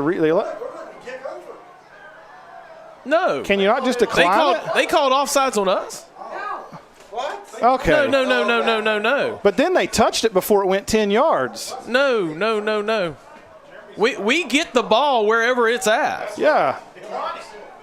Because it never went 10 yards. That's a horrible call. There's no way they should be able to kick this ball. That is absolutely horrible. It didn't go. What is going on with these officials?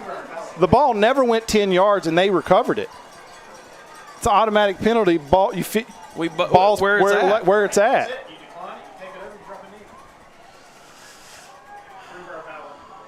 Wow. Well, it don't matter. Ball don't lie once again. That wasn't even a good an attempt.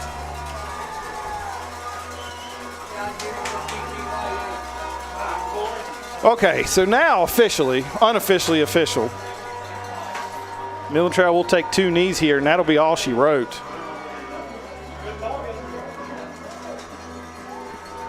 What are the referees talking about right now?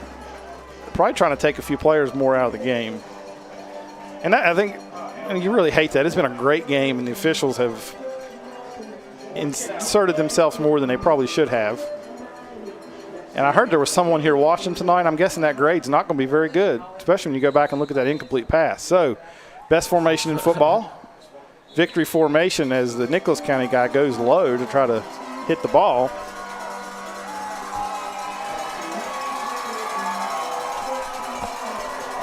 Big win. I mean, this is a big win. You head into your bye week. You go to 5-1. You pick up the AAA win over Nicholas County. This is huge it's a huge win. I mean, this could be the difference in a home playoff game at the end of the year. Yeah, one more snap. We got 50 seconds on the play clock here. And, you know, if I'm giving out a player of the game at the end of the day, I mean, Roop had a big game, but Dakota Bennett twice. He saved a touchdown on the kickoff and then kept the drive alive that they scored their only touchdown in the second half on. That's my vote. Yeah. Not that I get one, but that's my vote.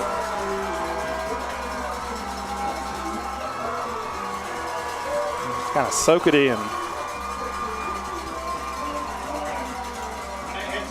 Somebody got the who got the ice bath there? I'm not for sure. Did Jeremy avoid the ice bath there? Well, it's not from moving.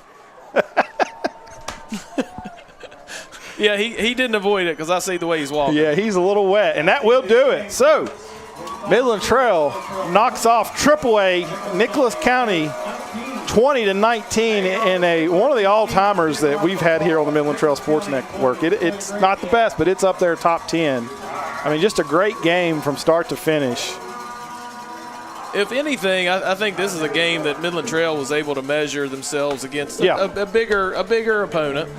And yeah, I mean, you felt I mean, and they could be honest, you hadn't beaten anybody yet. Right. You hadn't beaten anybody yet, but now Nicholas County coming in hot on a 2-game winning streak, had the bye, coming in on the bye, was able to prepare for. They had the extra bye. They played on a Thursday. They got the extra day. Right. So they but you get that AAA win against a team you haven't defeated in 32 years, had won 8 straight against you, and it looked gloomy from the start. You had the almost pick 6. They go up 7-0, and you're like, well, at times you've seen this team not fight back as much as you want them to, but they fought tonight, and they fought until the final second. Well, what was really cool is, and I've watched this probably the last 2 weeks, even against Chapmanville, they've realized who they are. Yeah. They've gained their identity, and they're going to run behind Roop. They're going to ball control, and they're going to play aggressive, physical brand of football on the defensive side. And I think that's how you win right now with Midland Trail. Even though we've got some really good skill positions. Yeah. Controlling the ball, running the ball with Roop is your identity. Yeah. We're not going to go to any commercials. We're going to wrap this up pretty quick because we have another football game to watch in about 38 minutes.